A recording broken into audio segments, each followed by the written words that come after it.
Live from the CSI Baseball Complex on the campus of the College of Staten Island, this is East Coast Conference Baseball, Game 2 of today's doubleheader between the College of Staten Island and Mercy College.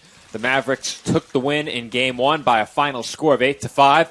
Once again, this is Joe Foreman joining you from behind home plate at the CSI Baseball Complex alongside my broadcast partners, Nick Bivona, and for at least the first inning or two, Nick Durst. Joe, it's a great pleasure to be here with both of you guys. Great first game we had here. 8-5 final for the Mavericks. Nice win for them. A little bit of a chippy game, but we'll see how Game 2 goes. And we do apologize for any confusion, as typically we have one stream for both games, but the stream was ended following Game 1, so very quickly we had to get a second stream up and running ahead of first pitch, which is why we're on just a bit late. After this at bat, I'll bring you the starting lineup that Pat Gardner will face. Gardner gets the start for the College of Staten Island, and he has an early strikeout of Ryan Saltzman. The rest of the Mavericks lineup is as follows. Now at the plate is the right fielder, number 12, Nico Ligori. Batting third is the shortstop, Jaden Caballero. In the cleanup spot is the third baseman, number 9, Nolan Giblin. Ryan Gonzalez, the first baseman, bats fifth. Justin Glenister, the catcher, bats sixth. Robert Wooten, the left fielder, bats seventh. Alfred Hody, the designated hitter, bats eighth. And Jared Hernandez, the second baseman, bats ninth.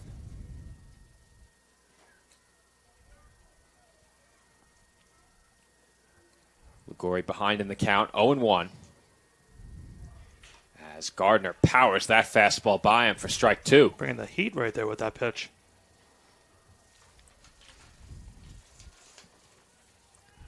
0-2 the count on the Mavericks' right fielder. Gardner delivers, and that is lined into center field for the first Mercy College base hit of the game. There's a ripper to center field by Ligori there. Nice startup for the Mavericks to get a one-out single here in the top of the first. Now batting the shortstop, number 13, Jaden Caballero. Very quickly, the numbers for Pat Gardner on the season. He comes in having appeared in 3 games, including 2 starts. He's pitched to a 1-2 record with a 7.3 ERA. He has a whip of 1.62. In 12 1/3, he's allowed 10 hits, 12 runs, 10 of those earned. He's walked 10 and struck out 15. So 15 strikeouts in 12 1/3, 10 walks. Opponents have hit only .233 against him. That's good for second on this Dolphins team. I did see before the game, he has quite a few fans here posed for a nice picture with what I will assume is his girlfriend. And the 1-0 pitch is in for a called strike one. And I said it during our first game, we have a nice-sized crowd here this afternoon. A lot of Dolphins fans assembling and some Mercy College fans as well behind the visitors' dugout. Here comes the 1-1 pitch, and that's down in the dirt for ball 2.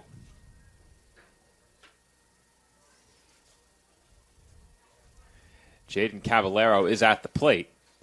He was 1 for 4 in Game 1.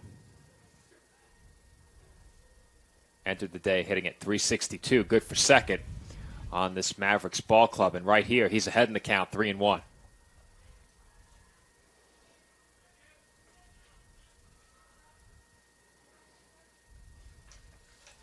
Three balls and 1 strike the count. Gardner comes set. His pitch on its way, and that is taken up high for ball 4. Just missed with that pitch right there for Gardner. Now, a tricky situation for him. First and second, 1 out. And, you know, the way the first game went, the Mavericks, they jumped quickly. So they got down early on, but they were able to come back and get some runs on the board. So if you're CSI right here, you don't want to get in a situation where you want to give up an early couple of runs here in the first inning. Dolphins led our first game 1-0, trailed 4-1, led 5-4, and ultimately lost that game by a final score of 8-5. Mavericks scored the last 4 runs unanswered as Nolan Giblin takes a called strike.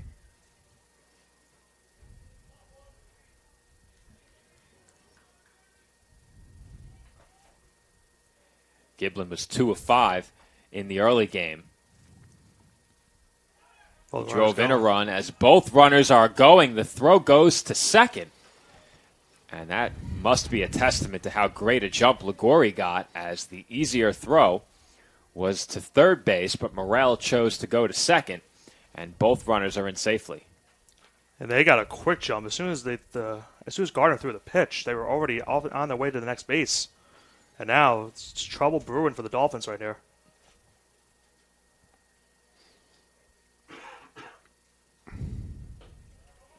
And the 0-2 pitch is down and away for ball one. That opens up first base with the most dangerous hitter in this Mavericks lineup at the plate. Gardner was ahead 0-2. The count now 1-2 strikes. And Gardner's 1-2 pitch sails upstairs for ball two. Well, Nick said it during game one at one point. Giblin was up at the plate. First base was open. A runner was in scoring position. We speculated they might walk him. The Dolphins chose not to, and Giblin made them pay. In that at bat, he was behind in the count 1-2 before coming through with a base hit. Here comes the 2-2 pitch. And that's downstairs for ball three. And Gardner now went from an 0-2 count, now full count here, 3-2, starting to lose him, and this could be big because he walks him right here. The bases will be loaded.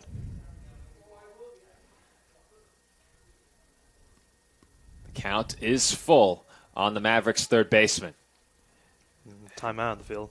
Time called by the Dolphins catcher, Alan Morel.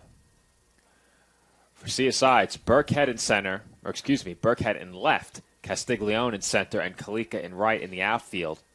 On the infield from first to third is Martin, Myers, Cipoletti, Ulaj. Morel behind the plate, Gardner on the mound, and his 3-2 pitch is up high for ball four. Being careful here with him, as he had that big hit earlier on. Joe, I don't think I've ever seen Kalika play the outfield. What's the scouting report on his right fielding skills? I can't say I've ever seen it either, so I have nothing to offer in that regard.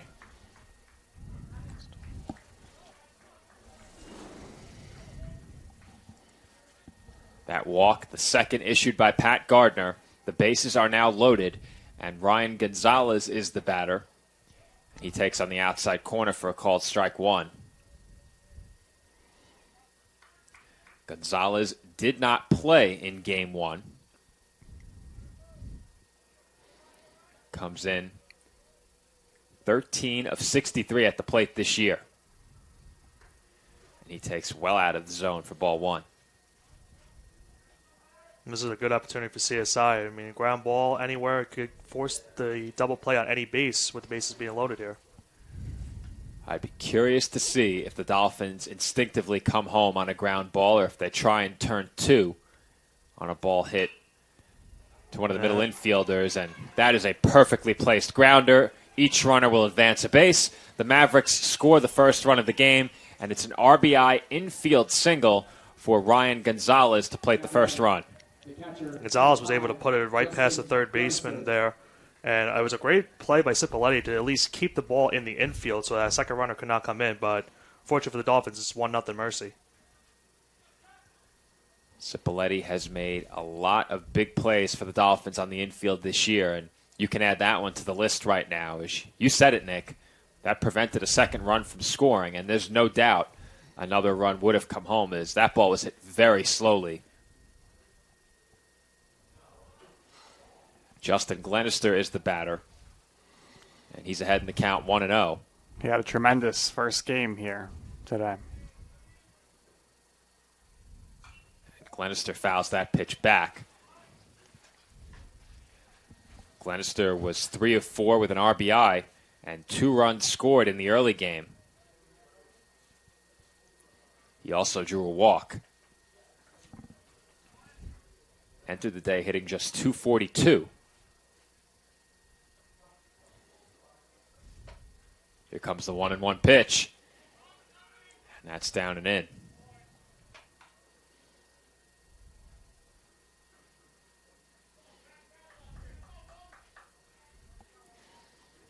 Gardner receiving some encouragement from the CSI supporters seated behind home plate as he comes set Ahead of the 2-1 pitch. And that's up and away for ball 3. So just as the early game ended, this game has started. Dolphins pitchers struggling to find the strike zone. 3-1 is the count on the Mavericks catcher. A walk forces in a run, and the 3-1 pitch is fouled back. This is a major opportunity for Gardner right now to get at least an out with a strikeout right here if he can get it. CSI really could use the out. Don't want to further get the Mavericks a bigger lead. Early in this game, this is a very important pitch for Gardner and the Dolphins. Here comes the payoff pitch. And that misses for ball 4 as Gardner has walked in a run. And Gardner visibly frustrated with that call right there. Thought that was strike 3. Brings home another run for the Mavericks. Number 16. Instead of strike 3, that is walk number 3 for the Dolphins starting pitcher. And Robert Wooten will be the batter. 3 walks, 2 hits, 2 runs allowed here through the first 6 batters. Not a good start for Gardner, but still a great chance to get out of this inning with limited damage. Needs to force the Mavericks to put the ball in play.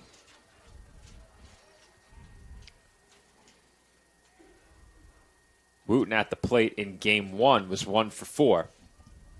He also drew a walk.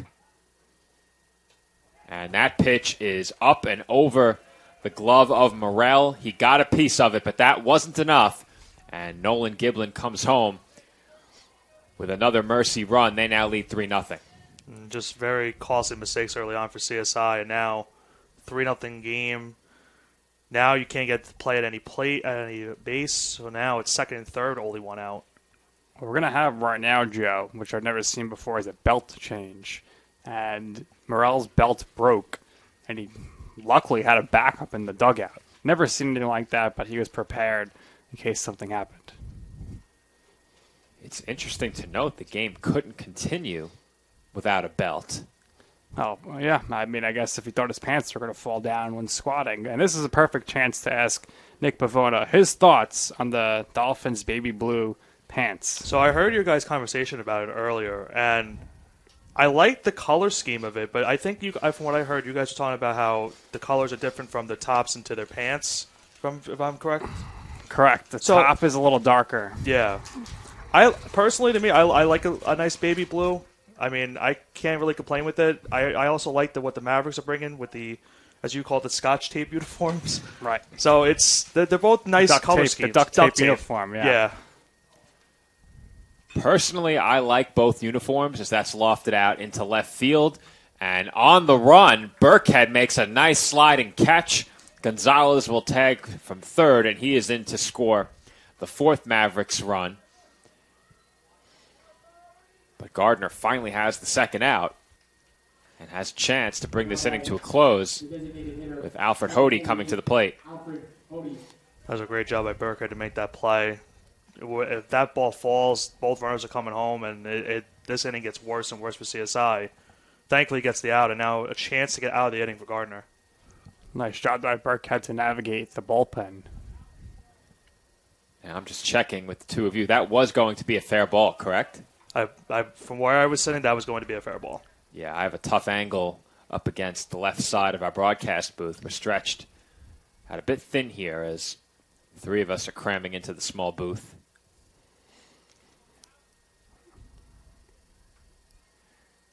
And Hody takes the 0-1 pitch out of the zone for ball 1. Let's don't have to worry about our table being broken, which we will certainly see some tables being broken this evening or tomorrow night. Could happen.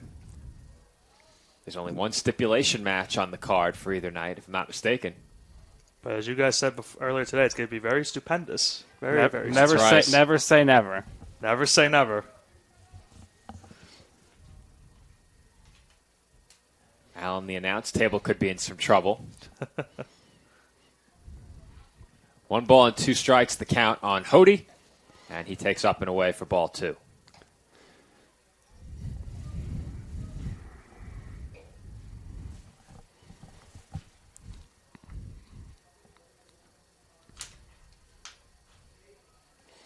2-2 pitch on its way, and that is just off of the inside corner for ball 3. This is another situation where Gardner's got himself with a chance to get a strikeout and cannot get that third strike. So now another 3-2 count forced by the Mavericks and a chance to maybe get some more runs. Here comes another 3-2 pitch, and that is not close. Glenister will take third, and he will stop there as Hody draws the 4th Mavericks walk of the inning. Well, might need a new belt after that one. Joe, off the top of my head here, I have around 30 pitches right now for Gardner. Higher. 37 after that last Wow. one. Mentally tracking here, so in the right ballpark, I would say. Definitely an admirable guess. That's why I would say I'm the EST of tracking things freely. We found out a lot about me the other day when it came to the areas of expertise that I possess. This is true. This is true. It was a good day on Thursday. A lot of Easter eggs in that broadcast for those who listen closely. As the first pitch to Jared Hernandez is in for a called strike 1. Any infield fly rules in the first game we had here? Not from what I saw. We had one ball where there was a runner on first that was hit to the exact same spot on the man. opposite side of the diamond, but with only one runner on. Of course, infield fly would not be called. Yeah. The ball landed maybe 15 feet into the outfield, so the one on Thursday was hit a bit further. For those who missed it on Thursday, and I'll talk more about it after this pitch, Hernandez awaits the 0-1, and he takes a called strike Who 2. called the infield fly on that one? The home plate umpire or the Home field plate umpire? umpire, which is what made it that much more interesting. It wasn't really his call. The infield umpire was much closer, had a better read on the ball, and I think it was just a premature call by the home plate umpire, and once he made the call, he couldn't change his mind. That being said, it is still the worst call I've ever seen in 7 years of covering CSI Dolphins athletics. When you have to commit, when you go to the top rope, there's really no way down but to jump. The count remains 0-2 on Hernandez. And that's it on the ground to short. Backhanded by Cipolletti, and he throws out Hernandez for the final out of the inning. But not before the Mavericks plate 4 runs behind only 2 base hits. Pat Gardner walks 4 in the opening inning, and his team trails 4-0 heading to the home half of the first. Champions know how to seize opportunities. When they see moments of greatness unfold right before their eyes, they push as hard as they possibly can, and then they push harder.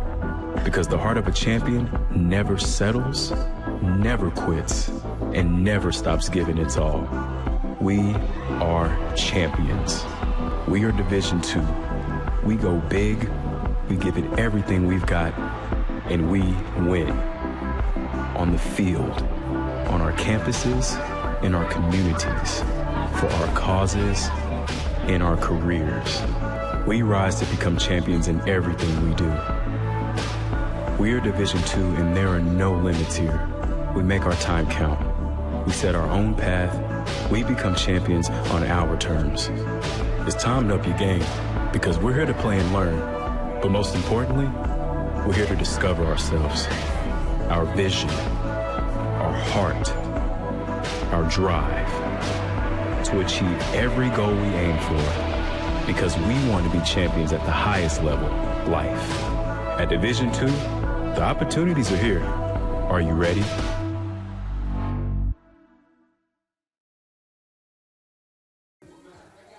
And we are back from the CSI Baseball Complex where the Dolphins are trailing by 4 runs after the first inning, and it was a tough top half of the first for Pat Gardner. A lot of walks issued by Gardner. Couldn't find that strike 3 a couple times, and it led to a couple walks, a couple of passed balls that led to some costly runs for the CSI Dolphins, and it led to an early good start for Mercy. And CSI is going to want to try to get some runs here in the bottom of the first if they want to make this a game. Well, Nick, you and I spoke during Game 1 about my expectations for the Dolphins' use of pitching here in Game 2. I suspected the Dolphins might go with a lot of pitching in this game, but judging by that first inning, it appears as if at least Gardner will be given one more inning after he threw 41 pitches in the first. You know what I'm expecting at some point in this game? What's that? I think Kalika and Gardner are going to swap positions. I like that as a potential prop.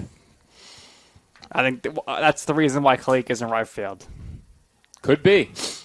Could be. That's a good observation as Kalika, we did mention it during Game 1 as well, has logged innings on the mound. He's so far thrown 9 2/3 as Jake Myers takes ball 2. The Dolphins line up very quickly. Leading off is Jake Myers, the second baseman. The center fielder Dominic Castiglione bats second. Shendi Ulaj, the third baseman, bats third as Myers grounds one to the right side, and Hernandez is unable to make the play. Now, I think that's going to go down as an error, but that was a tough play for Hernandez moving to his left. We're going to have another situation like we had on Thursday where it was an error to hit. To me, that was definitely an error. He bobbled it a couple times. I think you're right, Nick. It goes up as a hit. The reason I would call that an error is because the ball was hit slowly. That play certainly could have been made even after one bobble. Yeah. The second bobble is where he lost it. Yeah. So I'm giving that an error personally. It goes up as a hit. I can't fault the scorer, but It's a tough call. it's a tough call. We have the benefit of replay. I'm sure we'll get another look Yeah. in just a minute, so we'll wait until this at-bat concludes. But continuing with the Dolphins lineup in the cleanup spot is the right fielder Stephen Kalika. The designated hitter John Castiglione bats fifth. Thomas Martin, the first baseman, bats sixth. The shortstop Nick Cipoletti bats seventh. Alan Morrell, the catcher, bats eighth. And Brian Burkhead, the left fielder, bats ninth, as Dominic Castiglione flies out to straightaway left for the first out of the inning. So let me ask you a question, Joe, because you're more familiar with the ECC rules here. Does the pitcher have to have a DH for him, or can the pitcher hit this league? Does the pitcher have to have a DH? Yes. I don't know if that's a necessity. That's a good question. I never asked it because, as far as I know, Because Gardner is a pretty solid hitter. yeah, it's true. But it also gives you a chance to get John Castiglione in the lineup or Thomas Martin in the Sure. lineup without putting them in the field. Right. Now, like you said, if they swap, Then you lose the DH. DH. yeah. And Myers is running. He takes a look over his shoulder on his way to second, and he is ruled safe. So unable to apply the tag was Caballero. He was there ahead of Myers. And now Myers is looking towards his dugout, appears baffled. Looks like he's getting some signs here from Coach Morrow. Yeah, I think that was it. I thought maybe he stole on his own and was being chastised or Perhaps. misinterpreted the signs, but it is a successful stolen base for Myers. That's his third in 3 tries this year. What I will say is these umpires are very brave going with the short sleeves right now. For sure. Especially when you're behind the plate, you're not moving around, it gets chilly. And Shendi Ulaj takes low for ball 1. Pro tip is if you're going to go into umpiring and you're going to do a doubleheader, you always want to try to do the field first.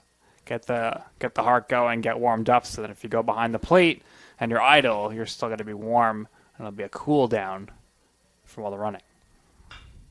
And that is hit right back to the mound. Nice grab by Scott Sheppy, the Mavericks starter.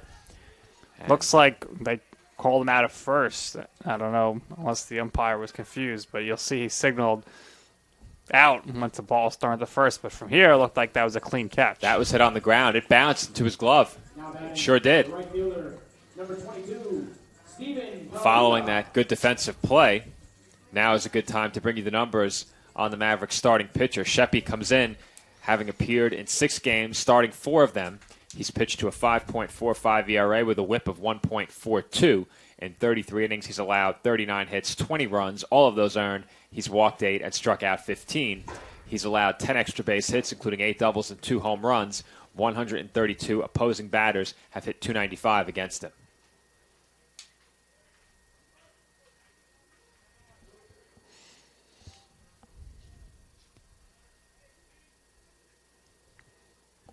Comes the 0-1 to Stephen Kalika, and that's fouled back.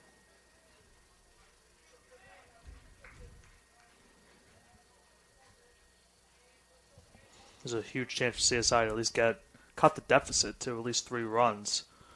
Kalika down 0-2. Gotta try to protect the plate here. Well, keep in mind, this game is only 7 innings. Our first game went 9. As Kalika swings through that pitch for strike 3. So the Dolphins strand a runner in scoring position. They get 1 base hit in the inning, but that is not enough to get on the board as they will trail 4-0 when we come back for the second. The Kettle Black on Staten Island, a top 5 wing joint in America by Food and Wine magazine. Serving daily lunch and dinner at the bar or on the floor. Perfect for family and group parties with top shelf drink and delicious food. From great times with good friends. Live sports and watch parties. To Staten Island's hottest nightlife. The Kettle Black features live music and DJs weekly. The Kettle Black features daily and nightly food and drink specials. The best Staten Island has to offer is at the Kettle Black. We'll see you there at the Kettle Black, located on 415 Forest Avenue, Staten Island. And we're back from the College of Staten Island with the Dolphins trail by a score of 4-0 at the start of the second inning. Pat Gardner returns to the mound for CSI, looking to turn things around after a very difficult first. His team did move a runner into scoring position in the bottom half of the opening inning, but failed to score. What does Gardner have to do to turn things around? He needs to find that third pitch strike. He had so many opportunities in that first inning to get a strikeout and got the hitter to an 0-2 count.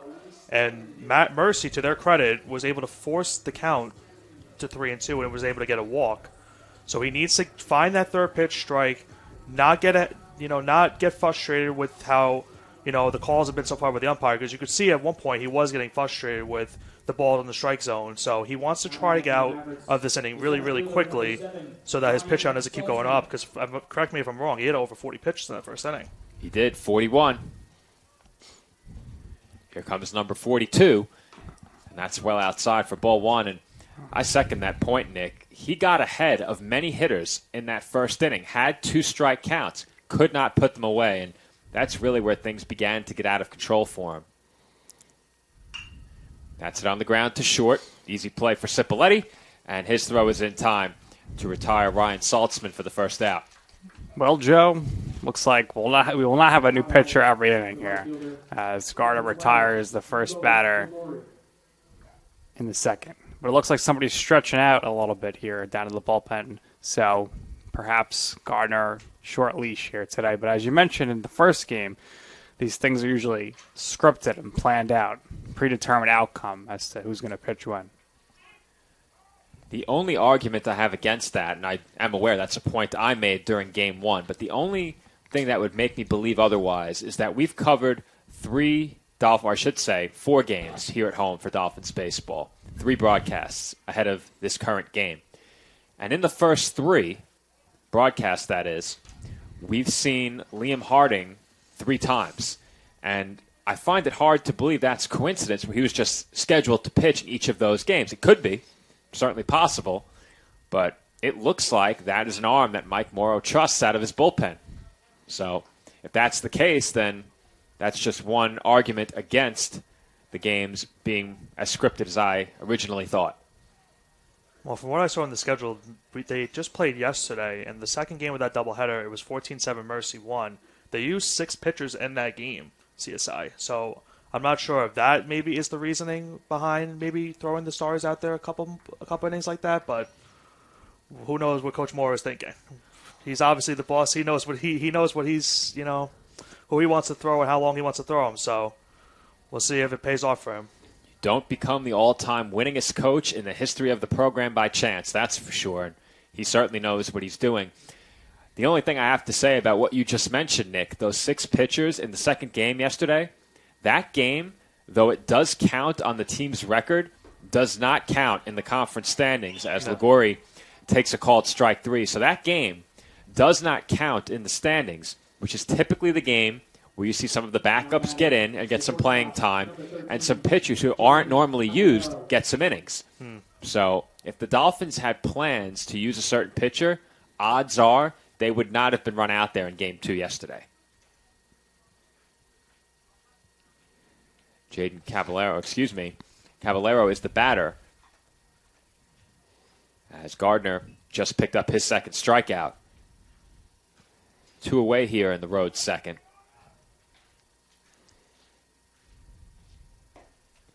And Caballero takes on the outside corner for a called strike 1. This has been a nice inning for Gardner after that brutal first inning for him. He's been able to get some quick outs here and there, and now a chance to get a 1-2-3 inning.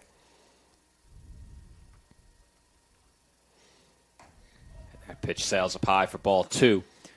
That pitch was Gardner's 10th of the inning. So if he can get Caballero here, that would go a long way towards keeping that pitch count down, as he's already at the half-century mark, and that's handled by Ulaj over at third. His throw in time to retire Caballero for the third out. So it's a 1-2-3 second inning for Pat Gardner. His team comes to bat trailing by 4 after this break. You Know I'm Right is the podcast that uncovers the origin stories of some of the biggest names in sports, media, entertainment, and pop culture. On the show, hosts Nick and Joe walk guests through the retelling of their humble beginnings, covering an array of topics from specific interests and hobbies to personal opinions regarding each facet of their industry. You Know I'm Right offers insight on how to adapt and advance, and offers alternative advice as opposed to a one-size-fits-all strategy. Above all else, the number one goal of You Know I'm Right is to offer listeners an exclusive behind-the-scenes vantage point not found anywhere else through its increasing list of professional connections. With a following that continues to grow daily, You Know I'm Right is transforming into a must-listen podcast in the right place at the right time. Find the show on Spotify, Apple Podcasts, iHeartRadio Podcasts, Amazon Music, YouTube, Twitter, TikTok, Facebook, and Instagram. You do not want to miss an episode of You Know I'm Right.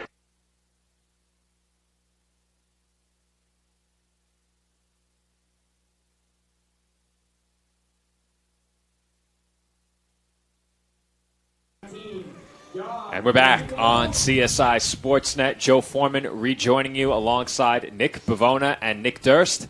The Dolphins are trailing by 4 runs, but an encouraging second inning for Pat Gardner, who set down the Mavericks 1-2-3, as John Castiglione swings through the first pitch of the home second for strike 1.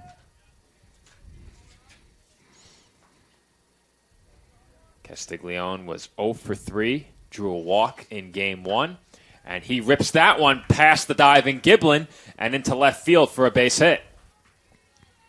And this is a good start for CSI. Nice 1-2-3 top of the inning. Now a leadoff single here in the bottom of the inning. Can they get the bats going to get back into this game? Thomas Martin will be the batter. Martin's lone at bat in the first game came as a pinch hitter in the final inning with 2 outs. He reached on an error in that at bat. And the first pitch he sees is skied foul.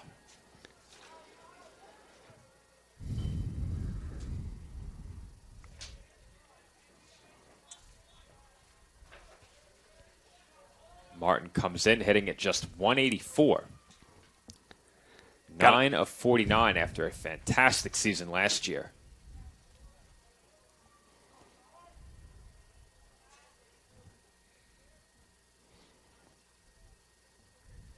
And the 0-1 pitch is on the outside corner for a called strike 2. One of our viewers, Joe Calabrese, texted in. He said, we're doing a stupendous job right now with the 3-man booth. Stupendous. Love to hear it. Now, who can go through all the synonyms as Martin takes a called strike 3? Well, I unfortunately don't have a dictionary like Pat McAfee has a dictionary when he's That's reading why it I was out. asking my guy, So- Pat McAfee. Yeah. I think we gotta get Bavona on the desk here to start dancing. And a dictionary won't help you, Nick. You need a thesaurus. Thesaurus, yeah. See, this is why I'm not an expert at that. You know, I'm somewhat of a linguist myself. As they check on the runner over at first, and Castiglione slides back in safely. Nick Cipoletti is the batter. In Game 1, Cipoletti was 0 for 3, did have an RBI and a sacrifice fly. And Cipoletti drives that one deep toward the right field corner, and that ball is foul. Just missed being fair. Just by a hair. Well, good job by whoever painted the lines today, because you could clearly see that white line down the right field line, which is not always the case. Makes it much easier for the umpire to make the call. Those lines would be the responsibility of our good friend Joe Balella, who is also responsible for our Fanatics T-shirts. A T-shirt that I wear frequently. Well, you certainly are the top fanatic around here, that's for sure. I think it's fair to say I'm up there. Haven't missed a game in a very long time. It's been, I believe, 3 years since I missed a game. Got the Lou Gehrig of CSI Broadcasting up here. Oh I'm yeah, the he Iron has Man. he has missed some broadcasts to do some stats, which we know he enjoys True. doing very much. So No, I'll leave that to Lewis. I still blame him for missing that game. 2 balls and 1 strike to count on Cipoletti. That's why we call him the other than that, jellyfish. one time we had Joe lose his voice in the middle of a game. Ah. It was an alumni game. Here comes the 2-1. The runner is going. That's line to right field. And making the diving catch is Ligori. No catch. Now, No catch. No catch. They said it bounced. And the Mavericks dugout is incensed. I thought he caught it. The Well- replay won't help, but we can look at it again. I thought for sure he caught it. So if you take a look here, typically the home plate umpire is supposed to make that call. He was rushing over to third, though, to cover it there. So the field umpire in the B slot made the call. He turned around and ruled that the ball hit the grass out there before the catch. And it seems like the replay confirms that. It's a huge break for CSI because now you got first and third and a chance to finally get some runs on the board to cut the deficit. Well, I have to say, I was certain he caught it. Certain. There was no question in my mind that he caught it. I could be wrong. I've made mistakes before. But I was certain that ball was caught. I can't believe that was ruled a base hit. Dolphins take the break and will capitalize on it as that's grounded through the left side for a base hit. And Alan Morrell drives in the first Dolphins run of the game. They now trail 4-1. That's a great job by Morale. Get it right through the shortstop and the third baseman right there. CSI takes advantage. They're on the board. And the tying run is at the plate. 4-1 ball game here. And just like that, the momentum has shifted in the favor of the College of Staten Island, but they still have a bit of a ways to go to get back even. Their deficit is now 3. This is the same deficit they had in the first game. 4 unanswered runs from Mercy. They came back to make it a game. Still a lot of baseball left to be played as Burkhead grounds one to short. The play is booted off the glove of Caballero, and everyone is safe. And this has been a nightmarish inning for Mercy. First, you had the bang-bang play in right field where it was either a catch or a hit. Now you have that play right there. We could have turned 2 to get out of the inning, and now it's bases loaded for the Dolphins. They can strike right now. And Myers, the one-time ECC Player of the Week, coming to the plate here, looking to tie the game up. The bases are now loaded with Dolphins. Just 1 out in the home half of the second. And a chance for Myers to bring the Dolphins back even, or perhaps give CSI the lead with one big swing.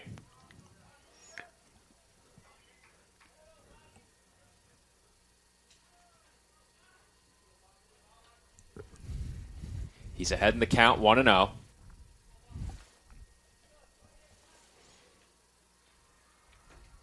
1-0 is taken on the low outside corner for a called strike one. If you're CSI, you don't want to blow this opportunity to at least tie the game. Huge opportunity right now. If you blow this chance, you're not going to get many more in the game if it continues like this.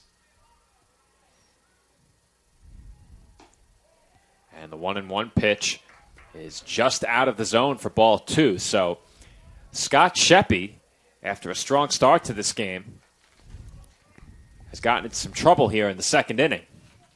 The Dolphins have 4 base hits. That is one shy of their game one total. And the 2-1 pitch to Myers is hit out to shallow right field, and losing it in the sun was Hernandez at second. The run will come in to score. Now, the Mavericks want an appeal over at third. Nick, let's cue up that replay and see if perhaps the runner left early. I think an appeal is forthcoming, so... Well, always the job of the field umpire to watch the players. It looks like he's called safe from the home plate umpire. That's actually pretty funny. I don't know if our viewers caught what just happened, but the home plate umpire has that call, as you said, Nick, and he had his back turned to the infield as the appeal was made. The infield umpire pointed to home plate, and the home plate umpire was never informed that an appeal was made. He then motioned safe to the Mavericks dugout. So that goes down as a very unorthodox sacrifice fly for Jake Myers. The Dolphins are back to within 2. And the first pitch to Dominic Castiglione is in for a called strike one.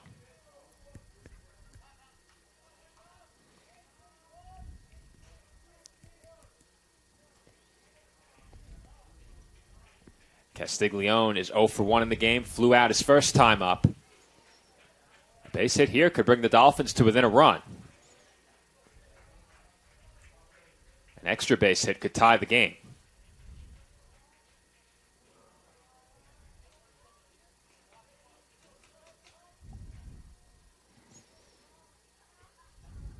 Comes the 1-1. And that's lined into shallow center field for a base hit. Morel is being waved home. He will score, and the Dolphins are back to within 1. Our score is now 4-3. That was a great piece of hitting by Castiglione. He saw a slider look like right there. Hung on the pitcher, and he was able to take advantage, hit that one up to center field. Another run for the Dolphins, and now it's a 1-run game. Dolphins chipping away here in the bottom of the second, with the middle of the lineup up, doing some damage. With that, the Dolphins have now matched their Game 1 hit total. 5 base hits for the College of Staten Island, but they still trail as Shendi Ulaj takes out of the zone for ball one. Shendi's 0 for 1, grounded out his first time.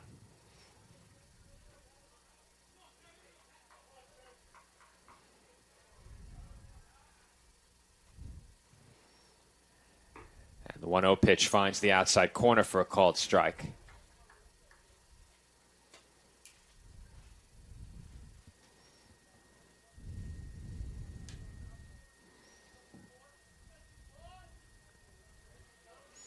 Sheppy comes set as Hernandez moved in behind the runner at second. He now backs off. And that is hit into right center field. The outfielder's battling the sun, and making the two-handed catch is the center fielder Saltzman for the final out of the inning, but not before the Dolphins get 3 runs back. They are within 1. Our score through 2, 4-3 in favor of Mercy College. Hobra, a taco joint, Staten Island, where we're proud to have shared our family-first spirit with people from throughout New York City and the world. With indoor dining available both at the bar and on the floor. Or step outside for additional seating and an outdoor bar. Serving beer that's crisp, ice cold, and worthy of a day at the beach. Cocktails that explode with flavor. And great food made with the freshest and healthiest ingredients available. Events feature food and drink specials. Live music. And the best of Staten Island nightlife. Your CSI Student ID saves you 10% on your dining order at Hobra. Visit us at 412 Forest Avenue, Staten Island.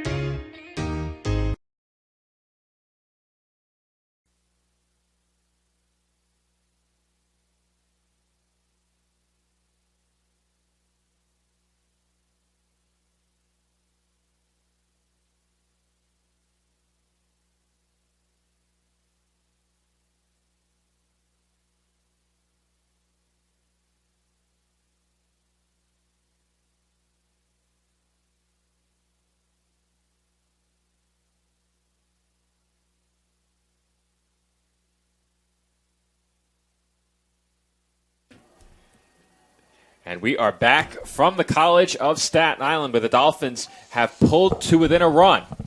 Our score 4-3 in favor of Mercy College, but the Dolphins, Nick, doing a good job working their way back into this game. Now it's up to their starting pitcher, Pat Gardner, to keep them there. Well, if Gardner is able to pitch like he pitched in the second inning, he's going to be able to get at least another 2 or 3 innings out of this. He did a great job, pitched under 20 pitches, I believe, in that inning. So he has worked his pitch count now to a reasonable amount here in the third. Needs to keep that going if he wants to stay in this game.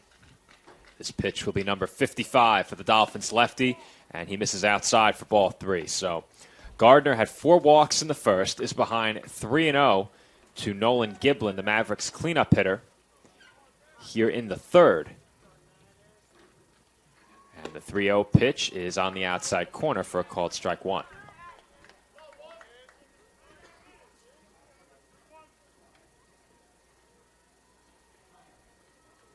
Looks like CSI starting to warm up a pitcher in their bullpen. There's strike 2.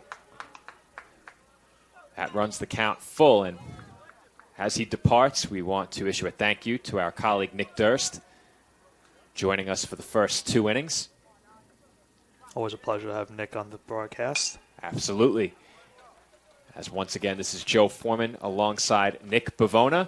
We will take you the rest of the way in Game 2 of today's ECC doubleheader between the Dolphins and the Mavericks. Got some big shoes to fill with Nick Durst leaving. We'll see if I can fill them. I think you can handle it. As that pitch skips in for ball 4. So Giblin draws a leadoff walk, and that will bring Ryan Gonzalez to the plate. Now batting. Gonzalez First singled baseman, his first time number up. 18, Ryan Gonzalez. Now the question starts to begin is how long of a leash does Gardner have here in the third inning with the pitch count going up and a pitcher warming up? I would say if he walks another batter, we get a mound visit. Any more damage after that, he's out. That would be my guess. I would agree with you. Maybe a mound visit with a base hit, and then another base runner, and he's pulled. That would be my guess, because the pitcher was warming up in the Dolphins' bullpen at the start of the inning. And because I can't see the number, it's time for my favorite part of the broadcast where I pull out the binoculars and look into the bullpen. The problem is that we don't have the in-booth camera today. From where I'm looking, it looks like it's number 1. And the runner is going, and no throw, as Gardner missed down in the dirt. So it's a stolen base for Nolan Giblin. He's now in scoring position with nobody out. And the count on Gonzalez is 1 ball and 2 strikes.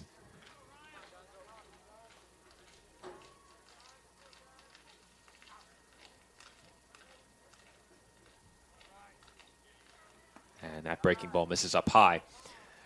If that is number 1, that would be Kevin Ryan, and I can see that is a left-hander. So that would be Ryan if it is number 1, and I think that's him, as I've been covering Kevin for a long time, though I cannot see the number. That's Kevin. So he will be the next Dolphins pitcher if Gardner is removed from this game, barring any surprises, of course. The count is 2 balls and 2 strikes on Ryan Gonzalez. And he steps out of the box as the home plate umpire is noting something in a notepad. But we're ready to go. The action resumes. A 2-2 pitch upcoming from Pat Gardner. Needs this pitch right here to get a big first out. And the 2-2 is fouled towards the Mercy dugout. That pitch, if not swung at, may have hit Gonzalez. Yeah, very, very close. It looked from here, it looked like it hit his jersey while he swung. And we had that instance of the first game where CSI had a check swing and it hit him, unfortunately, but unfortunately he swung the bat. As there's a strike three, big strikeout for Gardner to get a huge first out. That strikeout for Pat Gardner is his third. As you said, Nick, that's a big one. As now, with one out, that open base over at first comes into play. I don't think they use it here, but if you fall behind a hitter and you need that open base, you have it. Absolutely. Try to get the double play ball right after. Gardner is fearless when it comes to pitching inside. Not afraid. I don't think his coaches would have it any other way. You love to see it. A lot of pitchers very hesitant to come inside, and look at where Morel is setting up. Way inside. Oh, and he hit him. He hit the runner in the head. That's just bad luck for Nolan Giblin. Caught him on the helmet and knocked the helmet off. Now, fortunately for Giblin, the ball hit the underside of the back of the helmet, which is why it was dislodged from his head. I don't think that was a direct hit. You see on the replay, he throws it right here. You're right. He does hit the back of the helmet. Thankfully, it looks like he's okay. And he's still on second base, but a very dangerous play right there.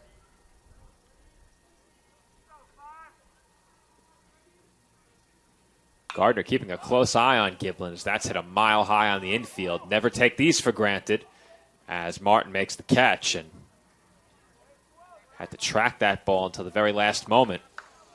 It is a very sunny day, so the sun has been very tricky for these fielders. Now batting. The left Two fielder, away now number 16, in the road third Robert inning. Wooten. And Robert Wooten will be the batter. Wooten had a sacrifice fly his first time. Gardner keeping a very close eye on the runner at second as that's hit hard on the ground to second. And making the play is Myers for the third out of the inning. So Pat Gardner works around a leadoff walk and strands a runner in scoring position. The Dolphins still trail 4-3 heading to the bottom of the third. Well, for me, just kind of was the glue that kept my family together, I feel like. I don't know what it was that drew me in, but after I started playing for a while and started seeing some early success as a little kid, to see how much it meant to my parents to see me play the game and try to make a difference was really what fueled me to keep playing and stay competitive. Being a triple major is not necessarily easy, but at the same time it is what you make it. Being a tighter-knit university, I have a lot of classes with the same professors, so they know me pretty well. I think it's that personal relationship that really helped me to thrive as a student. I was able to come here and get my triple major as well as play a super high level of baseball against some of the best players in the country. There's a lot of options here in Division II with a lot of great ball players and a lot of great people, and they make sure that they give you every opportunity to succeed on and off the field.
We are back from the CSI Baseball Complex, and the Dolphins now have a chance to get even with just one run in the bottom half of this third inning. Stephen Kalika showed bunt on that first pitch, and he takes a called strike one. And looks at that pitch on the outside corner for a called strike two. CSI had a very good bomb in the second inning. Needs to keep that going here in the bottom of the third. And Kalika just puts that one out of the reach of Jared Hernandez and into right center field for a leadoff single. And for the second straight inning, that's a leadoff single for the Dolphins. And look where it led to the last inning. They got 3 runs off of it. Now a chance to make this game more interesting than it already is and take maybe the lead. For the Dolphins in this game, they got the leadoff man on via an error in the first. Got a leadoff single from John Castiglione in the second. And now Stephen Kalika is on with a leadoff single here in the third. So leadoff runners on for the Dolphins in each of the first 3 innings. And Castiglione fouls that pitch back. Mavericks batted around in the first. The Dolphins came 1 batter shy of batting around in the previous inning. And now Castiglione up for the third time. Lines one into the glove of Hernandez, and Kalika is doubled off first. That's a tough break for CSI right there. It looked like a line drive right up the middle, but that was a heads-up play. That second baseman Hernandez, and now leadoff single is negated, and now 2 quick outs for the Mavericks. Now, looking at where Hernandez was positioned, I would think they almost had a scouting report on Castiglione that he's a pull hitter. But looking at where he's positioned here against Martin, it's the same spot. So perhaps the Mavericks play all right-handers to pull? It's either that or, well, for this at bat, yes. For the other one, you have to think, were they playing him near second because they were worried maybe about a stolen base or something like that? Either way, a good job by Mercy with the scouting report, as there's a ground ball through the left side. That's a base hit. How big is that double play now as Martin is on with a 2-out single? But that's a good point about perhaps protecting against the stolen base. That could have been what the Mavericks had in mind, but like you said, that wasn't in play in that last at-bat for Martin, and Hernandez was still in the same spot. So it looks like the Mavericks are shading their infield to the left against all of the right-handed hitters. It isn't a drastic shift, but you can definitely see it behind second base. And you don't see it on the batter's cam, but if Hernandez was about a foot or 2 to his right, he'd be right in the shot.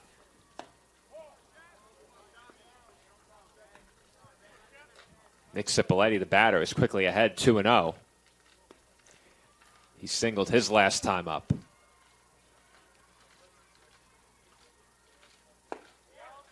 And that catches the zone at the knees for a called strike 1. You know, CSI would love to hit it into that gap by in right field if they could. But to your credit, as you said, they're more going to the left field. So that's why Mercy is playing the way they are playing on the defensive side.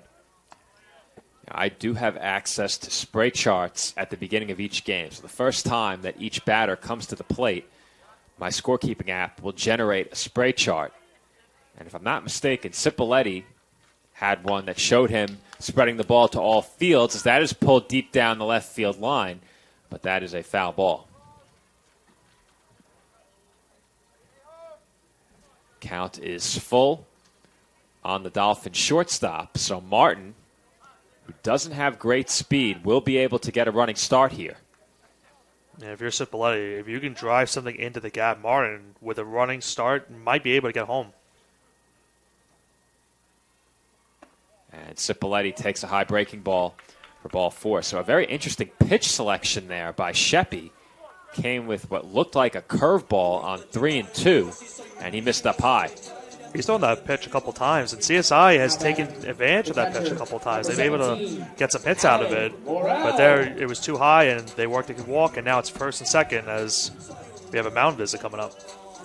Well, there is action in the Mavericks bullpen, so we might get a pitching change here.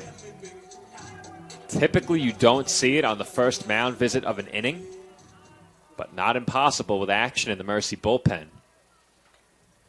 Kevin Ryan no longer warming up in the Dolphins bullpen. This could be like how you said with CSI, where you want to talk to your pitcher at the first mound visit and see, can you go one more out and see if something happens. If you work another walk, they might bring in a new pitcher.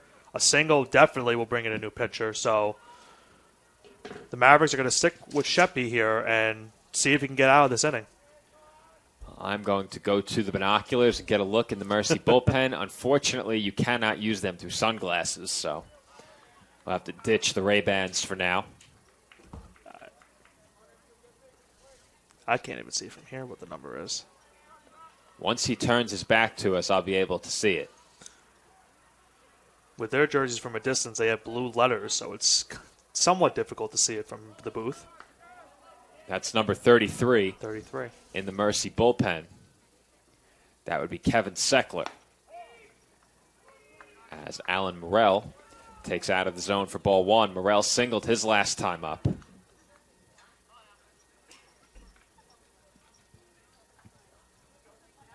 A base hit here could tie the game. An extra base hit could give CSI the lead as Morrell calls time.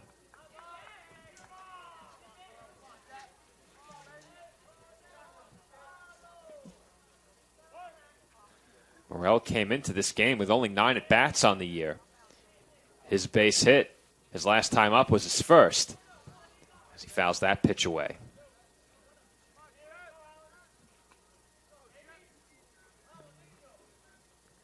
If Morrell could keep the inning going, Brian Burkhead would be next.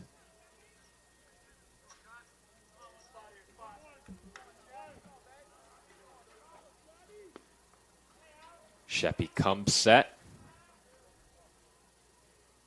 Here's the 1-1 pitch. And that's in at the knees for a called strike 2. You see hearing some groans from the CSI faithful. Not happy with that strike call right there. Now, quite a few audible groans from the CSI supporters. Count now 1-2. And Morrell takes just out of the zone. At least half of the Mercy College team out in the field was heading for the dugout. Maybe a makeup call there. Who knows? 2-2 the count. And did you hear our discussion about makeup calls during Game 1? I did hear your discussion. Very interesting chat Nick Durst and I had as Morrell offered at a pitch that it looked like was heading toward the hands, and he just got a piece as he pulls it foul. I'll tell you, if I'm a Dolphins hitter right now, keep an eye on that curveball. And if you get a hanger, take advantage, because Sheppy has shown he is not afraid to throw that pitch in 2-ball and 3-ball counts. As he finds the outside corner with that pitch for a called strike 3. So Alan Morrell goes down looking, and the Dolphins strand a pair in the inning. CSI still trails by a run heading to the 4th.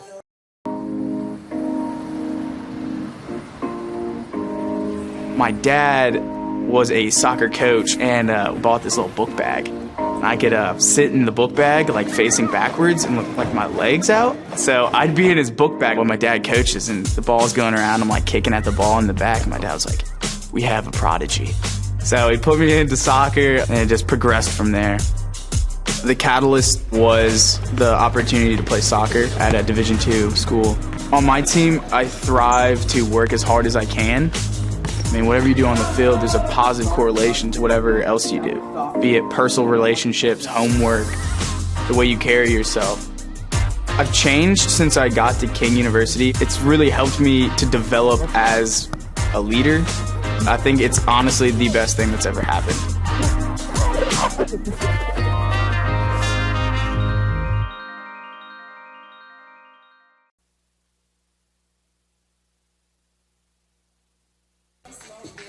And we're back here on CSI Sportsnet. The Dolphins still trail by just a run. Our score 4-3. All 4 Mercy College runs came back in the first inning. All 3 Staten Island runs came in the second inning as we head to the 4th with the Dolphins trailing by a run. But we've seen CSI's got a lot of momentum going on their side. I mean, Gardner has been very good these last 2 innings after a tough first inning. And CSI's been able to get 7 hits, and that's how they got back into the second inning. They were able to get 3 runs, and they forced Sheppy to throw a lot of pitches now. He's starting to get up in the pitch count, And Gardner is starting to, get some quick 1, 2, 3 innings. Last inning he had some trouble, but was able to work out of the jam. And now, game's still 4-3, so still a chance for CSI to come out on top. Alfred Hody. Sheppy so far is at an even 50 pitches in the game. 35 of those for strikes. Gardner about to throw pitch number 67, and that's out of the zone to Alfred Hody for ball 1. And I would have to imagine this could be Gardner's last inning. They are again warming up a pitcher in the Dolphins bullpen. They did that the last inning too, and you got to wonder how much of as I said last inning, how much of a leash does Gardner have today? If he gets through this inning without issuing a walk, I think you give him one more. As that ball's hit well out to deep right center field, and nobody is going to get there. That splits the gap, but comes to rest on the outfield grass. The throw comes in, and into second base standing is Hody with a leadoff double. And with that ball wrestling, that actually helped the Dolphins, because that easily could have been a triple right there. But it said it's a leadoff double, so kind of a big break for CSI there, but Mercy threatening to get some insurance run right here. That absolutely could have been a triple. And I thought off the bat it would be, as that spot is typically where we see a lot of the extra base hits go, right center field. And laying down a bunt was Jared Hernandez, but that rolls foul. And you can see it now, Nick. If you look at the Dolphins infield, they are not playing in the same orientation as the Mavericks. So there is a lefty at the plate right now, so that could explain it. But Myers is in a traditional second base position, and that is not where the Mavericks second baseman, Jared Hernandez, has been playing. And Cipolleti very, very close to the bag, trying to keep the runner at second, as there's the bunt. That's a good bunt, but Gardner is a left-hander, and the runner is called safe. Get the replay, Nick. As now, head coach Mike Morrow is protesting that the bat may have hit the ball in play.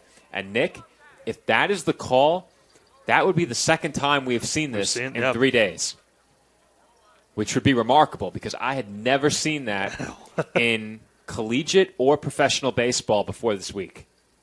So I'll try to get the best look here on the replay. Let me see if I can see it from here. So there's the bunt. I can't tell from there if it hit the bat or not, but they called him out. Wow. Which means the runner heads back to second. That's the second time we've seen that. What a huge call. Now, getting it right is the most important thing. But I'm not sure how you decide after the play is over that the runner is out. Because if the home plate umpire didn't make the call. Oh, the mercy. Oh, he is. Rightfully so. Rightfully so. Get your money's worth with this one. I'm going to do a slower replay here to see if it did hit the bat.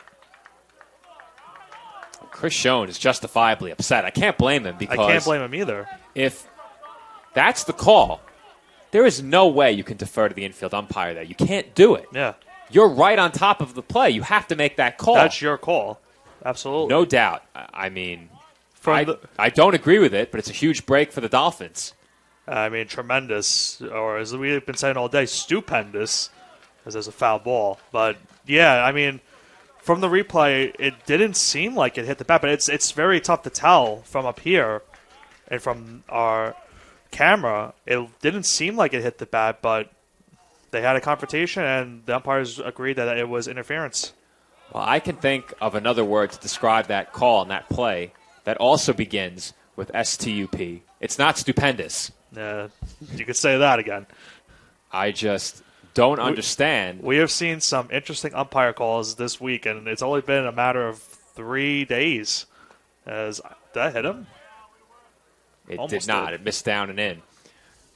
It's back to the top of the order for the Mavericks. Ryan Saltzman is behind in the count, 1 ball and 2 strikes, but it's not the call I have a problem with. It's deferring on the call that I have a problem with. Here comes the 1-2 pitch, and that's it up in the air and out of play, foul. Kind of like how Joe and Lou were deferring if it was a hit or a error in that softball game on Thursday. So I do have to make a clarification. I'm not sure how many of our viewers were listening on Thursday, but after this at bat, I need to clarify something from our last CSI broadcast.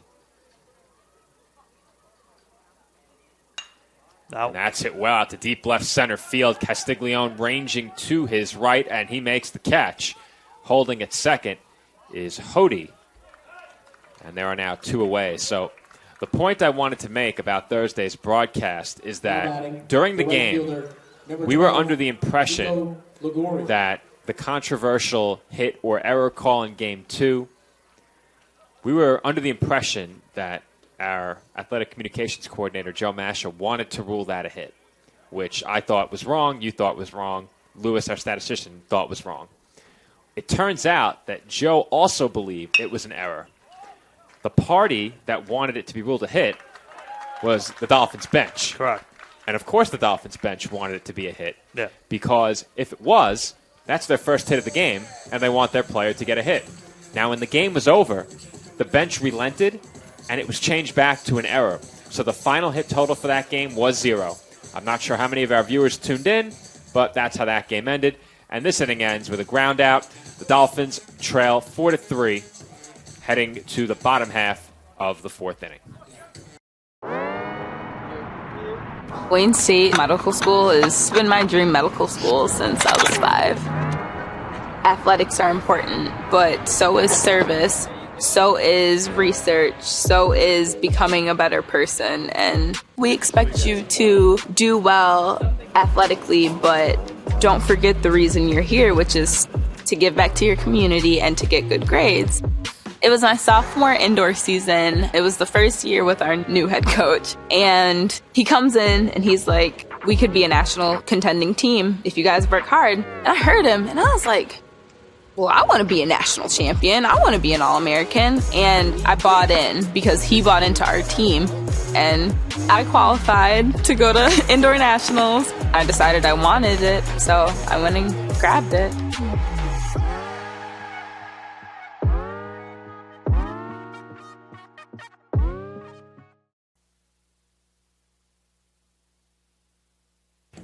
And we are back from the College of Staten Island, where the Dolphins trail by a run. Our score 4-3, heading to the bottom half of the 4th inning. It will be 9-1-2 for the Dolphins. Burkhead, Myers, and Castiglione. And CSI will once again look to get even or take the lead. And CSI last inning had a good opportunity. They got a leadoff single for the second straight inning, but a double play ball really hurt them in that inning, and they were not able to bring in any runs, and it's still 4-3. The Dolphins have 7 hits in this game to only 3 for the Mavericks, though I have the Dolphins down for 6 hits. I'm not sure which is correct. There is an error from Mercy that's on the scoreboard, so I'm not sure. I have 2. So it's 2 errors? Yeah, I scored one play differently than they did. It was that ground ball to the right side earlier in the game, yeah. So my scoring for that was different. But the official Dolphins hit tally is 7. That play could have gone either way, but I think the second bobble is what makes it an error. Absolutely. The first bobble, if that had lost him the play, I would say yes. hit. The second bobble makes it an error because he had the out, were it not for the second bobble. As that's hit out to right center field, coming in is Saltzman, and he makes the catch to retire Burkhead for the first out.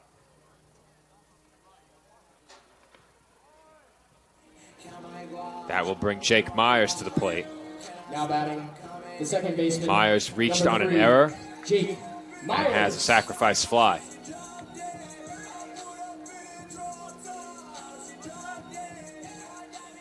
CSI needs a spark right now from their bats. They've gotten a good amount of hits, but they need to get another run in if they want to tie this game. That pitch to Myers is on the outside corner for a called strike.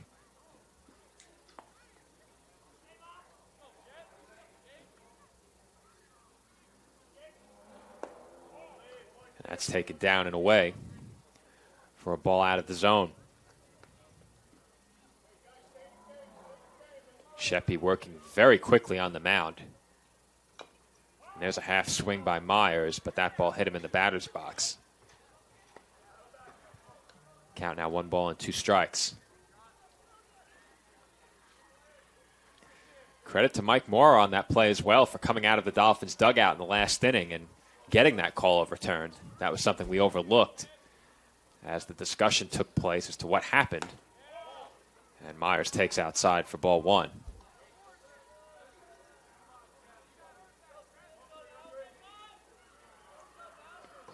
Sheppy immediately comes set. He is moving out there on the mound as that skips to the backstop. You know, he's trying not to give CSI any time in the batter's box to, set up and get themselves ready for the pitch upcoming. He's all business here in these later innings. And the payoff pitch misses badly for ball 4. So Myers is on for the second time. And Dominic Castiglione will be the batter. Now batting, the center fielder, number 21, Dominic Castiglione. Castiglione is 1 for 2. Has flown out and singled in his 2 at-bats. And you said it last time Castiglione came up, Nick. He got the hanging breaking ball and drove it into center field. Ahead in the count now, 1-0 especially. I think it may be a good time to sit breaking ball. And if you get one, try and drive it and get this game even. And that could be why maybe they're having Hernandez play towards center field, because a couple of CSI's hits have been to center field. So they've taken advantage of that. So maybe that's why the Mavericks have shifted over Hernandez towards center field so that won't happen again. If I had to guess, I would say it's a numbers game as they check on the runner at first. If I have access to spray charts, I would assume that someone from Mercy also has them. And maybe they get a look at that and see that the Dolphins drive the ball to the middle of the diamond more often than not. As Myers is running, half swing by Castiglione. The throw is not in time as Myers once again did not slide. Mike Morrow screaming from the third base coaching box, just slide. That's twice today. That was a dangerous stolen base right there. I mean, he slides, he's easily in, but he made the play a little bit more difficult for not only himself but for the Mavericks. As big break for CSI, now a runner in scoring position. Why not slide as a precaution?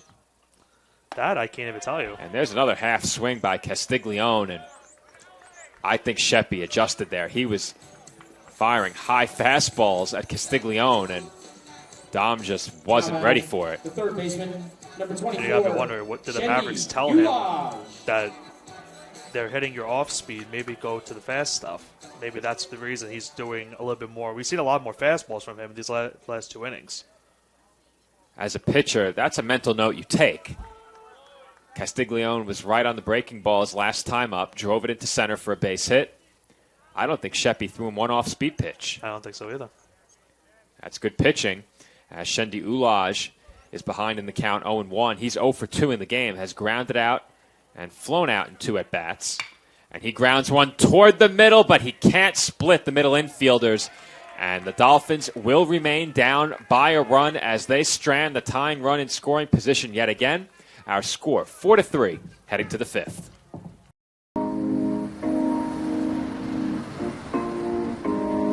My dad was a soccer coach and bought this little book bag. I could sit in the book bag, like facing backwards and with like my legs out. So I'd be in his book bag when my dad coaches and the ball's going around. I'm like kicking at the ball in the back. And my dad was like, "We have a prodigy." So he put me into soccer and it just progressed from there. The catalyst was the opportunity to play soccer at a Division II school. On my team, I thrive to work as hard as I can. I mean, whatever you do on the field, there's a positive correlation to whatever else you do, be it personal relationships, homework, the way you carry yourself. I've changed since I got to King University. It's really helped me to develop as a leader. I think it's honestly the best thing that's ever happened.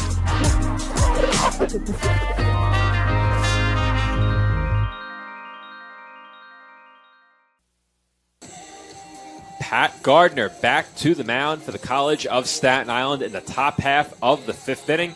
His team still trailing by a run, but Nick, Gardner has really improved out there on the mound throughout this game, has reined in the control a bit, has only allowed 3 hits. That has not been an issue throughout the game. It was the command that was a problem in the opening inning, and now his team has gotten him some run support, and the Dolphins are back to within a run, but have stranded that tying run in scoring position more than once. Yeah, CSI has had some opportunities to either tie the game or take the lead. They've just not capitalized, either due to Sheppy pitching decent enough to get a strikeout, or you got to give credit to the Mercy defense. They've been playing really good. Their skyrim points have kept them up the middle, and that's where CSI's most of their hits have come through going up the middle to the center field. So Mercy has been able to move their shortstop and the second baseman towards center field so that they don't get any more base hits up there.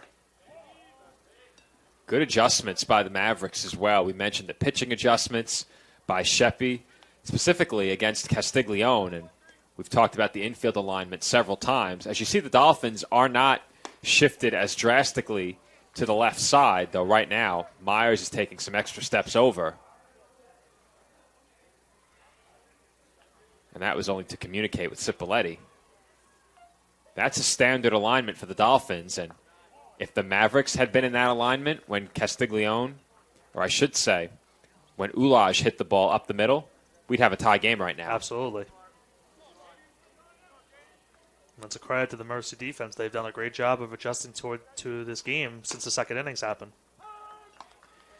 That pitch is in for a called strike one. Is once again Gardner with a 3-ball count. Missed with 3 straight to Jaden Caballero. And you mentioned it as we headed to break, Nick. Caballero made a nice play to bring that previous half inning to a close, as that's popped up on the infield, and Myers had to leave his feet to make the catch. That was a dangerous, almost very, very costly play for CSI. He looks like he definitely lost in the sun, 100%. But he was able to still make the catch. A sigh of relief as a big first out for CSI. If there's one reason for defensive miscues that I'm okay with, it is too much sunlight. Absolutely. There is hardly a cloud in the sky today. Gorgeous day. Absolutely. As the first pitch to Nolan Giblin misses for ball 1. Giblin has walked twice in this game.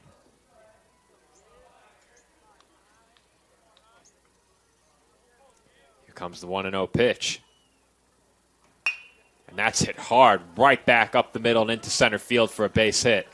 Castiglione plays it off a couple of hops, and Nolan Giblin is on for the 3rd time. That's his first hit of the game. It's a 1-out single.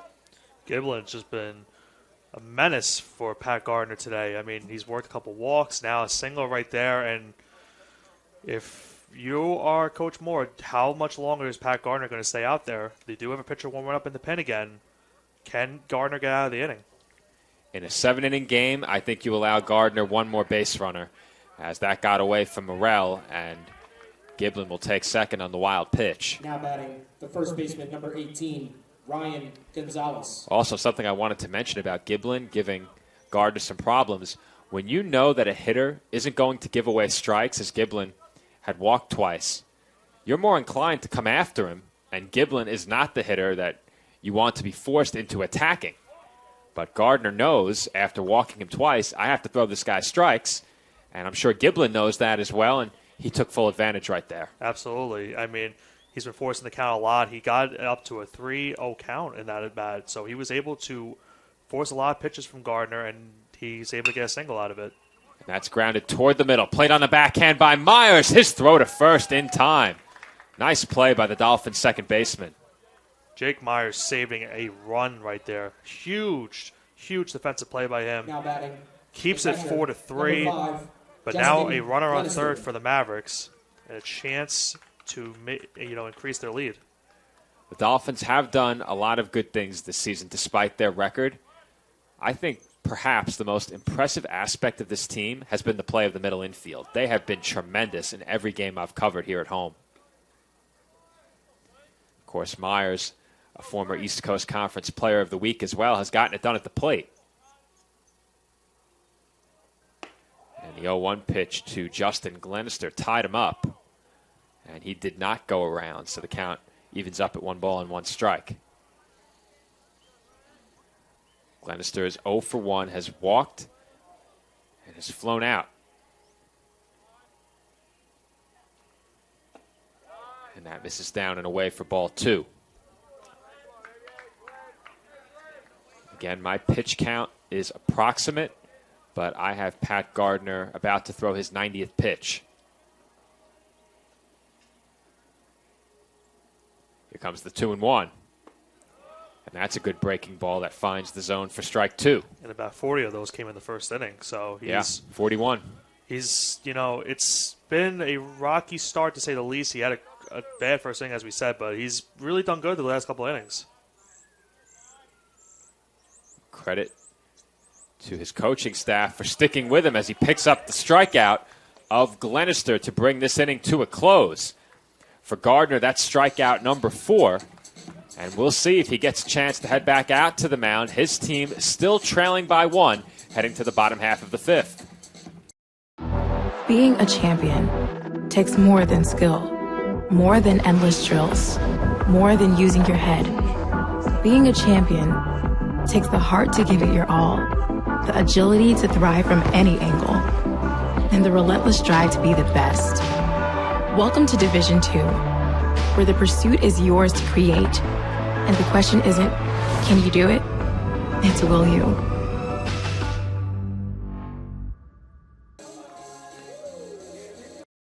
If I lose, I'll respond with respect. If I win, I'll back it up with humility. If I fail, I'll rise up with honor. It's tough for us to put it all on the line. Don't undo my hard work with poor sportsmanship. Respect. It's the name of the game.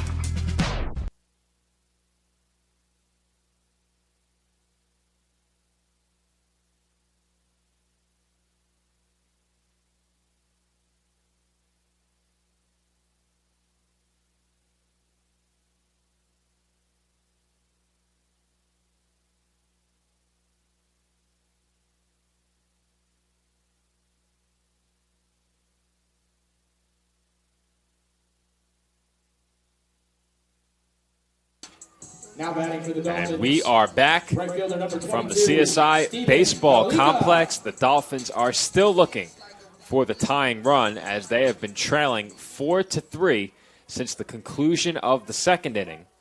We are now bottom 5 from the College of Staten Island, and Steven Kaliga lines the first pitch of this half inning through the left side for his second base hit of the game.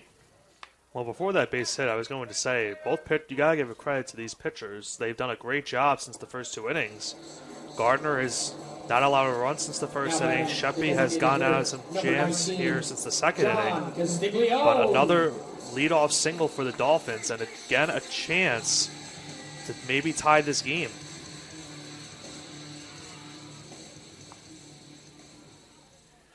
Castiglione is 1 for 2 at the plate so far. Singled and lined out as he takes a called strike 1 on the outside corner. There is still throwing in the Mavericks bullpen. So you also have to wonder how long the leash will be on Scott Sheppy as Castiglione hits that one out to right center field. Saltzman moves to his left and makes the two-handed catch on the run for the first out. It's a big first out for the Mercy right there. Saltzman with a great job to track that one down. Now batting the first And we'll baseman, see if number Thomas 33, Martin can do something. Thomas Martin.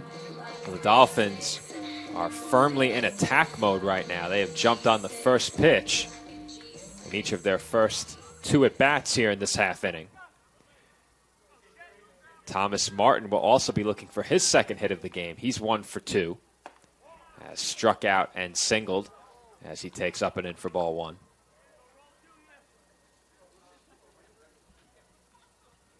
The Dolphins' bullpen is quiet. Though Kevin Ryan got a lot of warm-up tosses in earlier as that bounces in for ball 2.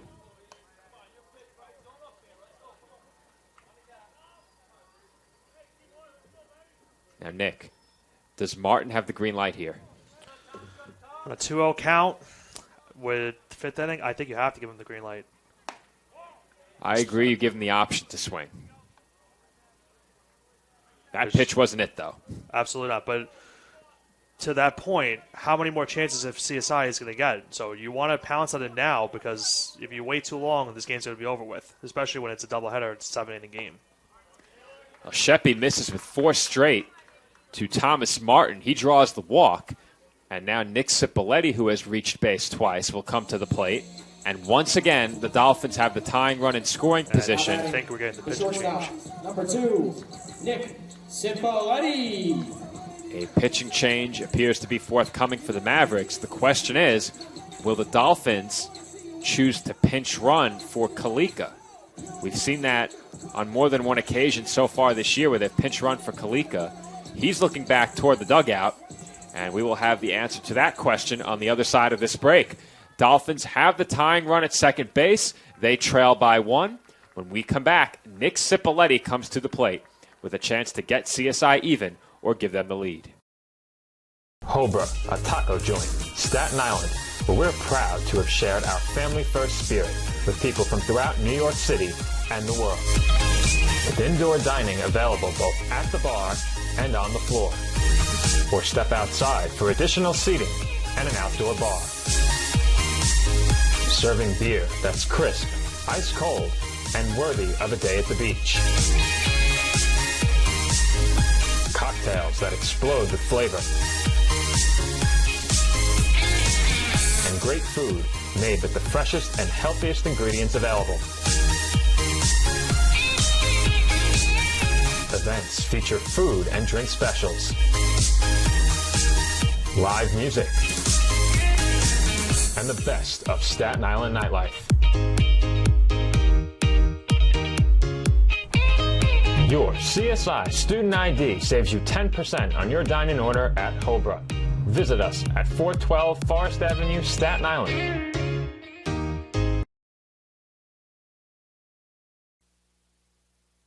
And we are back from the CSI Baseball Complex, and Nick and I discussed it a bit ahead of the break. We spoke about it again during the break. Would the Dolphins pinch run for Stephen Kalika over at second base? We've seen it more than once here at home this year. Right now, Kalika is remaining in the game. But my thought was, Nick, and you can chime in with how you think about this, I thought the Dolphins leave Kalika in because he's probably getting one more at-bat. In fact, I think he's definitely getting one more at this point, barring a double play. So if Kalika gets another at-bat, that at-bat could be valuable later. You want him to get another chance. Now, with 1 out in the inning, that's how I feel. If the Dolphins record a second out and Kalika is still standing over at second, I think you have to pinch run because you don't want to get into a situation where you get a base hit and fail to score because you chose not to pinch run. It's such a tough call for Coach Moore, because do you take your best hitter out of the game this early on? And you're right, he's going to definitely have another at-bat barring a double play. So if you take him out of this game right now with only 1 out, it's going to really hurt your chances maybe later on in the 7th inning. But I agree with you. I think you keep him in now. If there's 2 outs, you're going to have to heavily consider it, because how many more chances is CSI going to get in this game with runners in scoring position? 6 Dolphins have had 3 at-bats. Nick Cipoletti, one of the 3 remaining Dolphins who has gotten to the plate twice. He's 1 for 1, has singled and walked, so he's reached twice. But my point is, 1 through 6 in the Dolphins' order, they've each had 3 plate appearances. Only 1 man has 2 hits, and that man is standing over at second base. That's Stephen Kalika. So That's a credit to the bottom of the order for the CSI. I mean, doesn't matter where you're batting in this lineup, you're going to get some contributions either way. And Cipoletti takes up and away for ball 1. That evens the count up at 1 ball and 1 strike. I mentioned Cipoletti has singled and walked. Behind him, Alan Morrell has singled and struck out. As Cipoletti takes down and away for ball 2. In the 9 spot, Brian Burke had reached on an error and flew out to center. So the 3 hitters at the bottom of the Dolphins' order have all gotten on base at least once. Though, as I mentioned, Burkhead did it via an error. Here comes the 2-1 pitch, and that's a huge swing by Cipolletti as he whiffs at that off-speed pitch for strike 2. Swinging for the fences with that one. Wants to make a big impact in this game. I mean, why not? You want to be the talk of the town if you're getting a nice game-winning hit right here. We did mention Kevin Seckler was warming up in the Mavericks bullpen. He is the new pitcher, and that is fouled back over our heads and out of play. Seckler comes in having appeared in 6 games, including 3 starts. He has an ERA of 7.3, a whip of 1.7. In 24 2/3 innings, he's allowed 28 hits, 21 runs, 20 of those earned. He's walked 14, struck out 16, 96 opposing batters, hitting at 292 against him. And Cipolletti takes down and away for ball 3, so this inning becomes a lot more interesting now, if Cipolletti gets on via the walk. Do you make the runners go in motion with this 3-2? No. No way. No way. Can't give away an out on the base paths here. Here comes the payoff pitch. And that's hit hard on the ground to second, and it's booted by Hernandez. The tying run will come in to score. Martin is being waved home. The throw to the plate on its way, not in time. And that is a 2-run error by Jared Hernandez. The 3rd error of the game for the Mavericks, and the Dolphins have taken a 5-4 lead. Man, that is a bad mistake right there by Hernandez, who up to this point was having some nice defensive plays. But you saw there was the bobble there by him, and then there was a bobble in center field by Saltzman, who's also had himself a nice defensive day. 2 crucial errors, and now CSI is on top. I was following the runner heading to 3rd. How did the Mavericks allow 2 runs to score on that? Martin scored from first base. Saltzman bobbled it in center field. So that's 2 errors on the play. Yeah. Because he went to pick it up, and then he dropped it. I missed the second bobble. I was watching Mike Morrow over at third base. He was waving Martin home. I did not catch that second error. So on our score sheet, it's going to say 1 error so far on the scoreboard, but it should be another 2 errors right there, because 1 by Hernandez and then the 1 by the center fielder Saltzman. Because you're right, Martin would not have gotten that second run if he didn't bobble in center field. All right, so we'll have to rescore that on my scorekeeping app as Alan Morrell pops one up a mile high just beyond the infield. Could be trouble, and making the play while backpedaling was Caballero for the second out.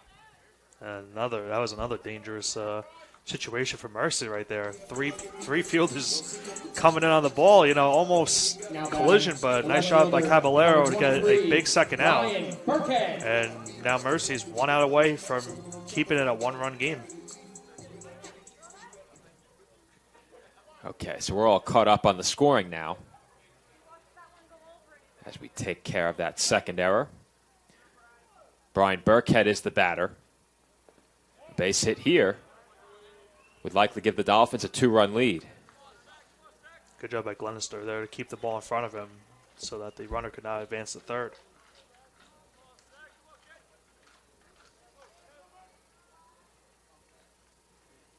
The 1-0 pitch upcoming from Kevin Seckler, and that's popped up. Foul territory behind home plate. Glenister is there, and he makes the catch in the on-deck circle for the final out of the inning. But not before the Dolphins take the lead back. It is a 2-run error committed at second by Hernandez, which led to a second error on the same play. So depending on how you look at it, the first error allowed 1 and the second error allowed the second.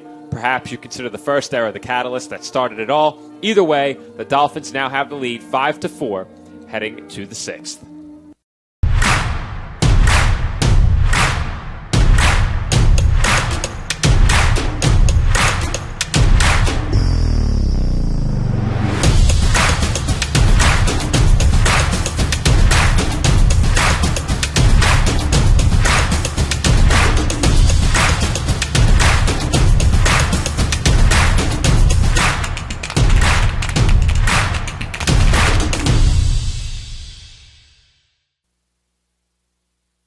Car is damaged, Where you take it is your decision. But insurance companies would like you to think otherwise. While they may have a lot of pull, it may not always be in the best interest of your car. Your car will be fixed right and on time. What insurance company can argue with that? Call Dependable Auto Body at 718-447-4890.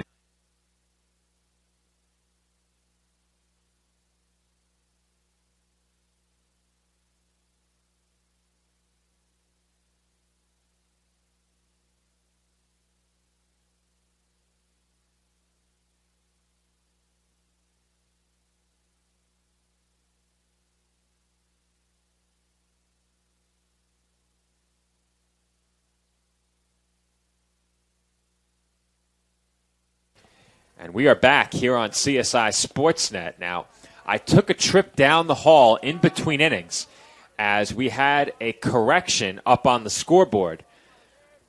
The Mavericks did have 3 errors officially. I had them with 4 because I had a disagreement with the official stats earlier in the game, and I couldn't go back and change it as it was too late. But the error charge to Hernandez has been taken off the scoreboard. That is going to go down as an RBI single for Cipolletti, and then an error on the center fielder, Saltzman. As that's popped up by Robert Wooten.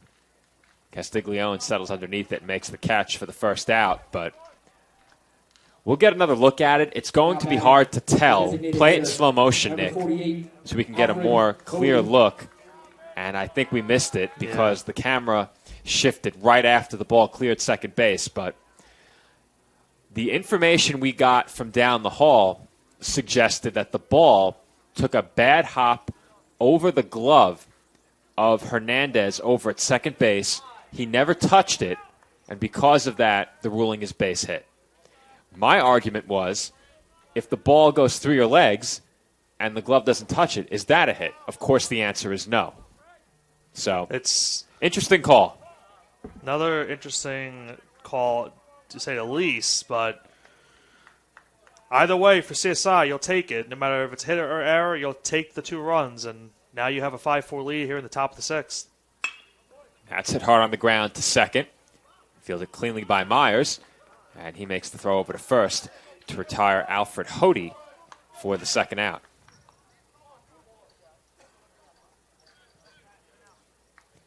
Now, again, not an identical play. That play was very similar.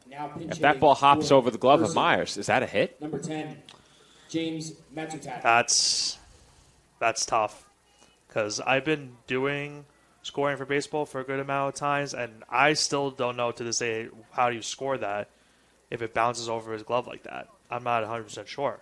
I did it professionally for a year, and I would have said that's an error. Now, again, it's impossible to tell on the replay if the ball hit the glove, but it feels like this week I've spent more time talking about scoring decisions than in 6 years of covering CSI Athletics combined. And it's really remarkable. All of these 50-50 plays or controversial plays and ball and strike calls, infield flies, all this good stuff. We do have a pinch hitter for Mercy College at the plate as well. I'll get that changed. James Matutat is the pinch hitter, and the count is even at 1-1 strike. Matutat got the start in the early game. He was 0 for 3 at the plate, did score a run, and drew 2 walks. How about Gardner? 1 strike away from another quick inning. He has been on a roll since the first inning. What a turnaround for the Dolphins starting pitcher, who's now up over 100 pitches. That's fouled back. You know, there was a couple times where CSI was warming up a pitcher in their bullpen, but to Gardner's credit, he's been able to mow down these Maverick hitters. He's been able to keep in check, and despite the pitch count, he is still pitching a great game despite the first inning. Well, regardless of what happens in the last 2 innings of this game and whether or not he gets the win, Gardner deserves a lot of credit for this outing because things could have gone very wrong following that first inning and really spiraled out of control. He regained his composure, and the Dolphins give away an out there as that throw sails over the glove of Martin. He was able to make contact with it, and it's a good thing he did, as that ball could have wound up in the stands. Now batting the center fielder. If you're CSI, you cannot allow these late errors to happen because you're going to give Mercy more of a chance to stay in this game. And now the go-ahead runs at the plate as we have a pinch runner. We'll get that pinch runner passed along in just a moment.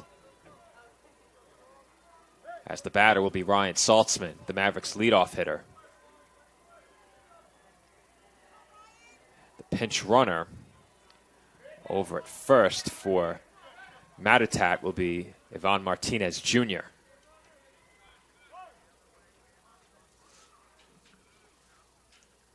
And Gardner's first pitch misses badly to Saltzman for ball one. Yeah, slow windup on that pitch.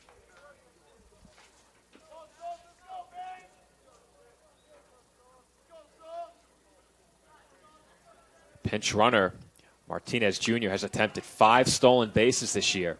He has been successful on all 5 attempts. And with 2 outs in a 1-run game, the Dolphins should absolutely be keeping a very close eye on him. Those are the most dangerous type of players. When you have that type of speed on your bench, those are the most crucial players to your team. And for Mercy, you put a guy like that on first base, he can go at any time, and especially if they do a hit and run, he's going from first to home. Well, I think he's looking to run with less than 2 strikes. We'll see if he can get a read on Gardner. Doesn't go on that pitch, and it's fouled back by Saltzman. That was a good job by Gardner because you can tell, I would have to imagine, he was definitely going to steal before he threw try to pick him off at first base. So that was an excellent job by Gardner because it forced him to go back to first, and then he was not going to run on that pitch. So now with 2 strikes, puts Mercy in a pickle. And they got him. The pickoff is successful, and the tag is applied at second. Martinez Jr. is out. Nice job controlling the run game by Pat Gardner and the Dolphins. And something that I think both of us would have been shocked to say after 1, but Gardner is through 6, and the Dolphins have a 5-4 lead heading into the home half of inning number 6. Being a champion takes more than talent, more than the perfect pass, more than using your head. Being a champion takes the spirit to always push harder, the ability to overcome any hurdle, and the fire to be the best. Welcome to Division II, where the pursuit is yours to create. And the question isn't, can you do it? It's, will you?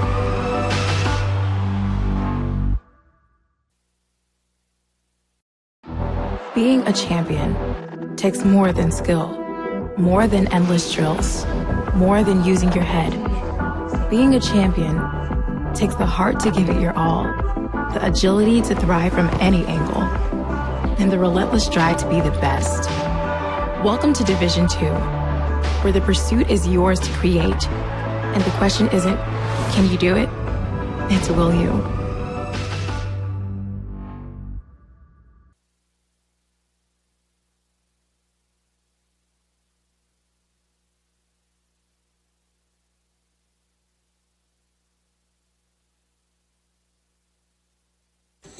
And we are back from the CSI Baseball Complex, where the Dolphins now lead 5-4. The Dolphins took the lead in the bottom half of the 5th and protected that lead in the top half of the 6th. And I said it heading into break, Nick, but Pat Gardner deserves a ton of credit for bouncing back from a very tough first inning. He has put up zeros in 5 straight innings. Well, Joe, we both played baseball, and you know how there's these momentous game ball? Pat Gardner deserves that game ball today. He has kept the CSI Dolphins in this game despite the bad first inning, scoreless since that first inning, and now they're winning 5-4 because of how good he has pitched. Well, thank you to our official statistician, Louis Matrone, as I have been informed of a defensive change over at second base. Unfortunately, I can't make out the number, so unless the new infielder for the Mavericks turns his back to me, I won't be able to see who came into the game. All we know is that he is replacing Jared Hernandez, who was there.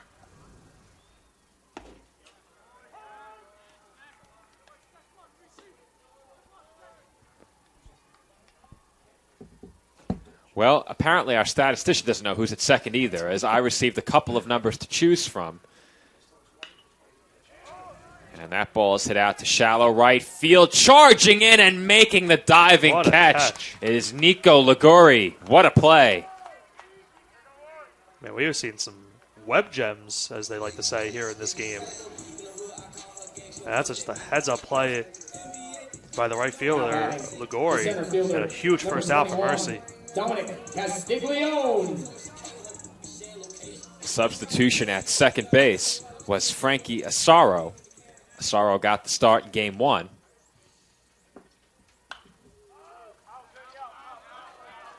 That's popped up foul by Dominic Castiglione. And I thank Nick Durst because he told me to move my car when I first got here. I almost left it by where the foul balls could be hit. So thank you, Nick Durst, for telling me to move my car as soon as possible. Well, I saw you pulling out of your parking spot while I was at my car before. That's drilled. And that's a shot to deep left field, but with about 2 or 3 feet of space is Wooten to make the catch for the second out. As Castiglione just missed that one. Now batting, the third baseman, number 24, Shendi But back to what I was saying about your parking spot. I saw you pulling out of the spot, moving the car, and my first response to Nick and Andrew, who were there with me, is amateur move by Bavona. Amateur move. Now, see, folks, when I first got here, it was the 8th inning. So I thought, I didn't know how much time I had coming to the booth. So I said to myself, you know what? I don't know how much time is in between the games, so let me just park here for now, and I can move it at some point before the second game. Not knowing that there was an extra half hour in between, so I parked there first. And like you said, it's definitely an amateur move because my first day here, we were told don't park here when it's a baseball game.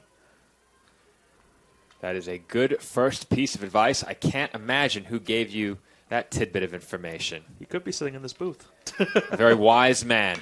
Shendi Ulaj ahead 2-0 is swinging and sends that one foul.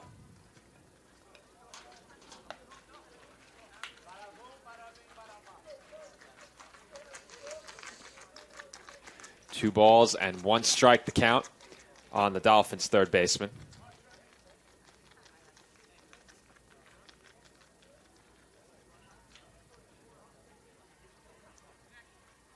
Long look in from Kevin Seckler. Here comes the 2-1 pitch. And Ulaj chased down low there. Swung through that pitch for strike 2. Now, Joe, let me ask you. So I don't see anyone up in the CSI bullpen again. Do you think Pat Gardner is coming out for the last inning? If no one's up in the bullpen, I think he sure is. He should have to. I saw someone doing a catch and toss a couple minutes ago, but I'm not sure if he's going to be the starting pitcher or not. And Ulaj hits one over to short, and it goes straight through Caballero and into left field.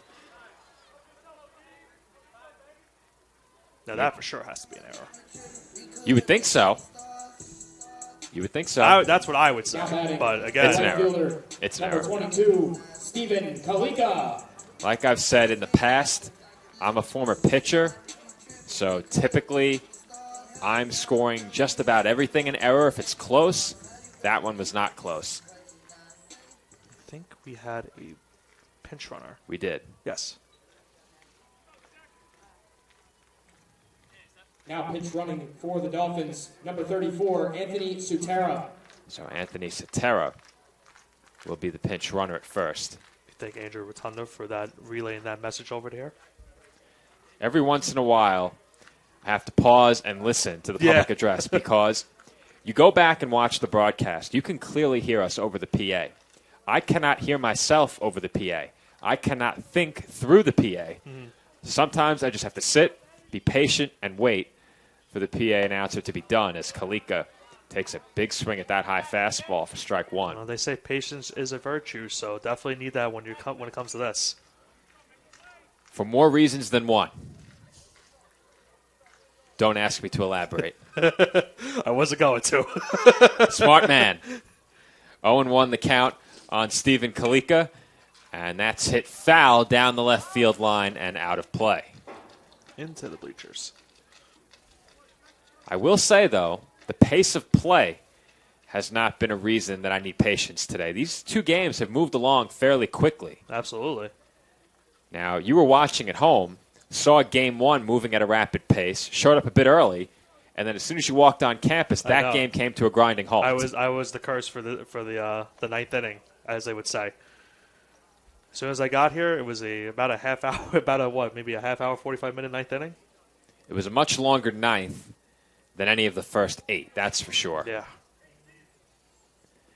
As the count remains 0-2 on Kalika, and he takes outside. But nonetheless, some very good baseball here today at the College of Staten Island.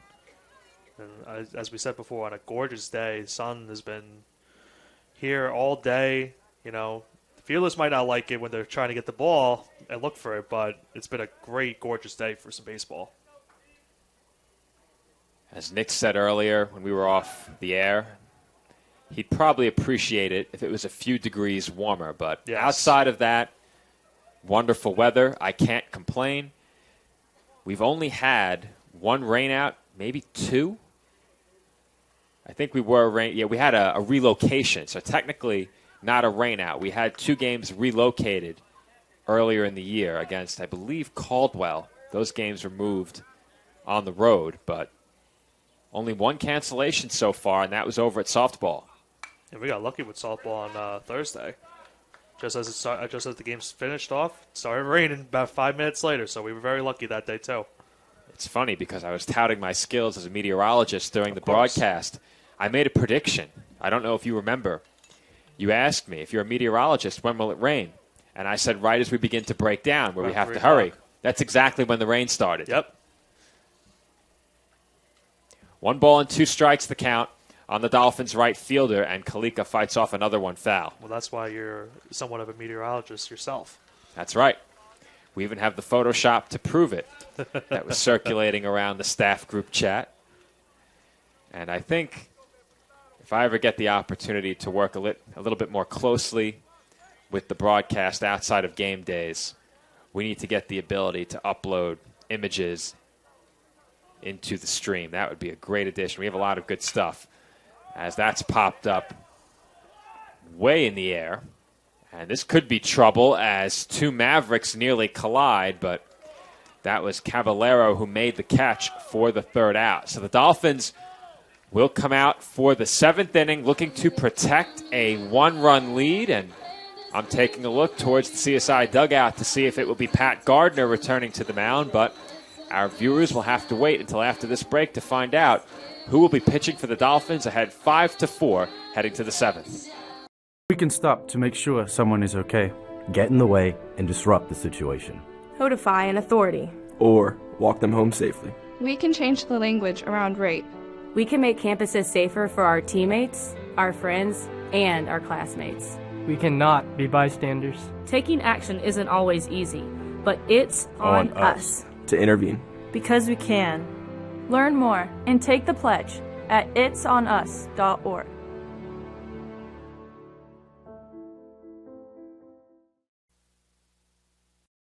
If I lose, I'll respond with respect.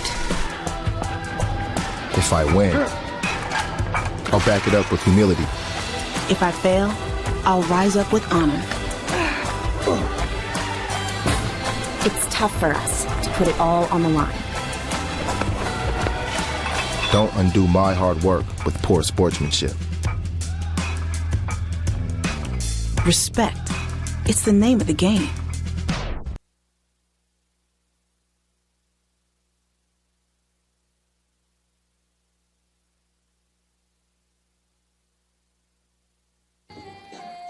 And we are back from the CSI Baseball Complex. And if you take a look at the center of your screens, that is not Pat Gardner.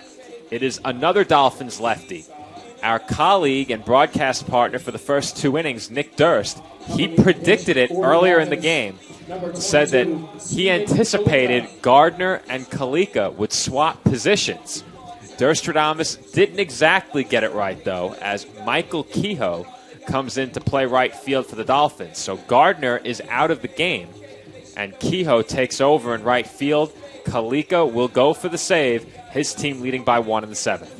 And again, a testament to Pat Gardner, kept the Dolphins in the game, kept it a 4-0 game at the end of the first. Dolphins were able to work their way back into it, now have the lead, and Kaliko now with a chance to give the Dolphins a huge, huge win after a heartbreaking Game 1 loss. First batter he will face is Ryan Saltzman. He's the Mavericks' leadoff hitter. He's 0 for 3. And Kalika's first pitch is up high for ball 1. Kalika comes in, having appeared in 4 games, including 1 start. He has an 0-1 record, a 5.59 ERA, and a 1.24 whip. And it looks like he has the first out here in the 7th inning as Saltzman flies out to left. Now batting right fielder number 12, Nico Ligori. In 9 2/3 innings, Kalika's allowed 10 hits, 8 runs, 6 of those earned. He's walked 2, struck out 5, allowed 4 extra base hits, including 3 doubles and 1 home run. 38 opposing batters have hit .263 against him. That batting average against is good for 3rd on this Dolphins pitching staff. Kalika's wasted no time with a first pitch strike right there, throwing it right past Ligori. That was a big swing by Ligori as he will try a bunt, and that's going to be a bunt single. No chance for Kalika. That's a gutsy play by Ligori, but it pays off, and the Mavericks have the tying run on base. Kalika did his best to try, field that ball and flip it over to first base, but just a perfectly placed bunt by Ligori. And now, go ahead, run at the plate, tying run at first. Mercy with a chance to make this game, maybe prolong it a little bit longer. I know Joe Foreman's not looking to make it prolong it, but we'll see what happens. No, I'm not. No, I'm not. Now, I have something to say about that bunt as well after this next pitch. And that pitch misses for ball 1 to Jaden Caballero. But what I wanted to say is these players play at the D2 level for a reason. But I might be thinking too much about this. Do you think Ligori saw a left-hander on the mound, knew how tough that play was, and decided to bunt there in between first and the mound? I would think at this rate, it's been tough because you got to think about it. Before that hit, Mercy only had 4 hits the entire game. They've been struggling to get hits here and there. Sometimes they would get a walk, but they haven't really been able to get on base since the first inning. That ball is hit hard, but right at Burkhead for the second out. And that's to my point. I mean, when they do make contact, it's been CSI with some good defense to make plays like that, and it's hurt Mercy. So that's why maybe they get a bunt single down the first base line to try to get some kind of runners on. But now 2 outs, they're down to their last licks. Now again, these players are playing at the D2 level for a reason, but that thought process of mine, I considered may have been giving him too much credit. Mavericks now down to their last out, but they have their most dangerous hitter in Nolan Giblin at the plate. Giblin in this game has walked twice, has singled.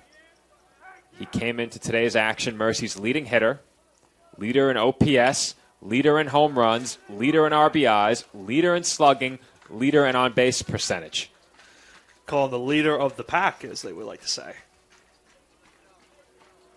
If there's any guy you want up in this type of situation, it's him. He's shaking out his left hand after that last foul ball. I've hit a baseball here or there, and sometimes those do hurt a lot. Doesn't matter if you have the batting gloves on, those will hurt. So hopefully for him, he can get through the pain. And if you're CSI, you're 2 strikes away from getting a huge come-from-behind win.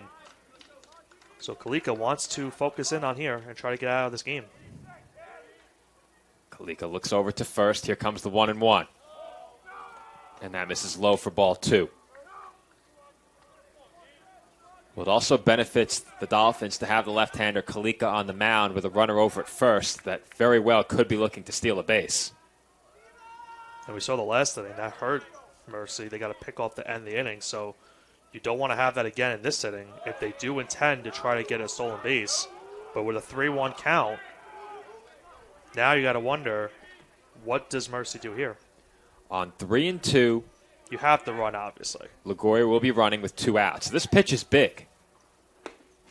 And that's in for a called strike 2. So now LaGoria can get a head start. And he has attempted 7 stolen bases, successful 6 times. A dangerous runner. So if you're CSI, this would be a huge strike 3 if they can get it. Here comes the payoff pitch. And that's bounced foul. And Giblin's going to want to do everything in his power to keep this at-bat prolonging so that Kalika will throw a bad pitch. So if you are Kalika, you want to get that third pitch strike because Mercy, we have seen, has taken advantage of missed opportunities for CSI to get third pitch strikes. Another 3-2 pitch upcoming. Mavericks down to their final strike, and Giblin just got a piece. And you said he barely got a piece of that one. Huge break for Mercy. But this is dangerous with the runner moving to second. A single could easily maybe bring the runner home. A single would make it tough. An extra base hit certainly will score the run. You have to get it into one of those gaps. Another 3-2 pitch upcoming. Dolphins looking for their first conference win of the season, and time is called by Giblin.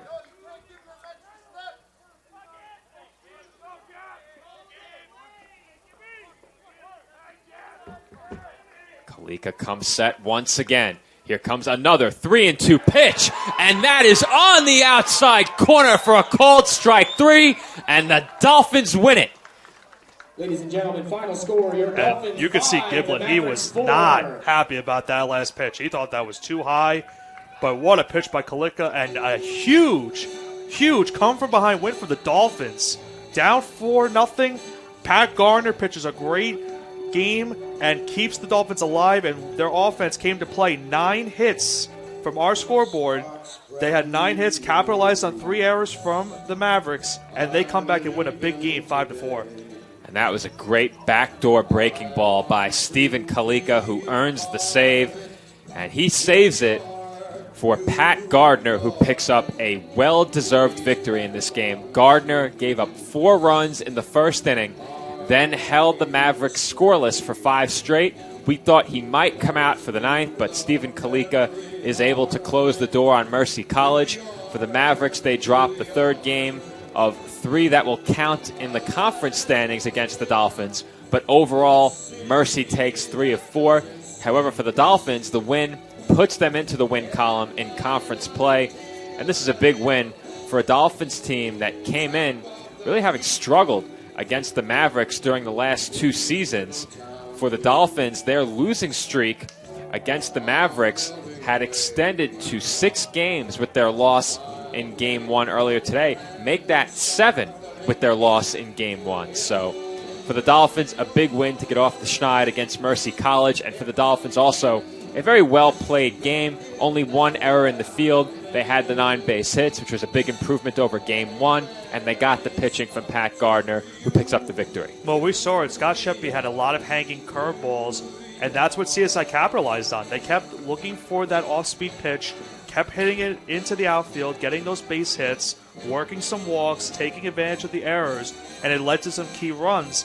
And like we said, thanks to Pat Gardner's good pitching from the 2nd inning on, it kept CSI in the game. They were able to capitalize on some mistakes from Sheppy and the defense, and they were able to come back and get a monster win, a stupendous win, Joe, here today. A stupendous victory for the College of Staten Island. And while we're at it, let's talk about some stupendous performances very quickly. For the Dolphins, only 1 player had multiple hits, and it was the man who picked up the save, Stephen Kalika. He was 2 for 4 in the game. Several other Dolphins also got into the hit column. For Mercy College, Nico Ligori had 2 of the 5 Mavericks hits in the game. No other Maverick with more than a single base hit. And on the mound for the Dolphins, it is Pat Gardner who picks up the victory. He struck out 4 and walked 5 across 6 innings pitched. He threw over 100 pitches but bounced back after a very tough first inning.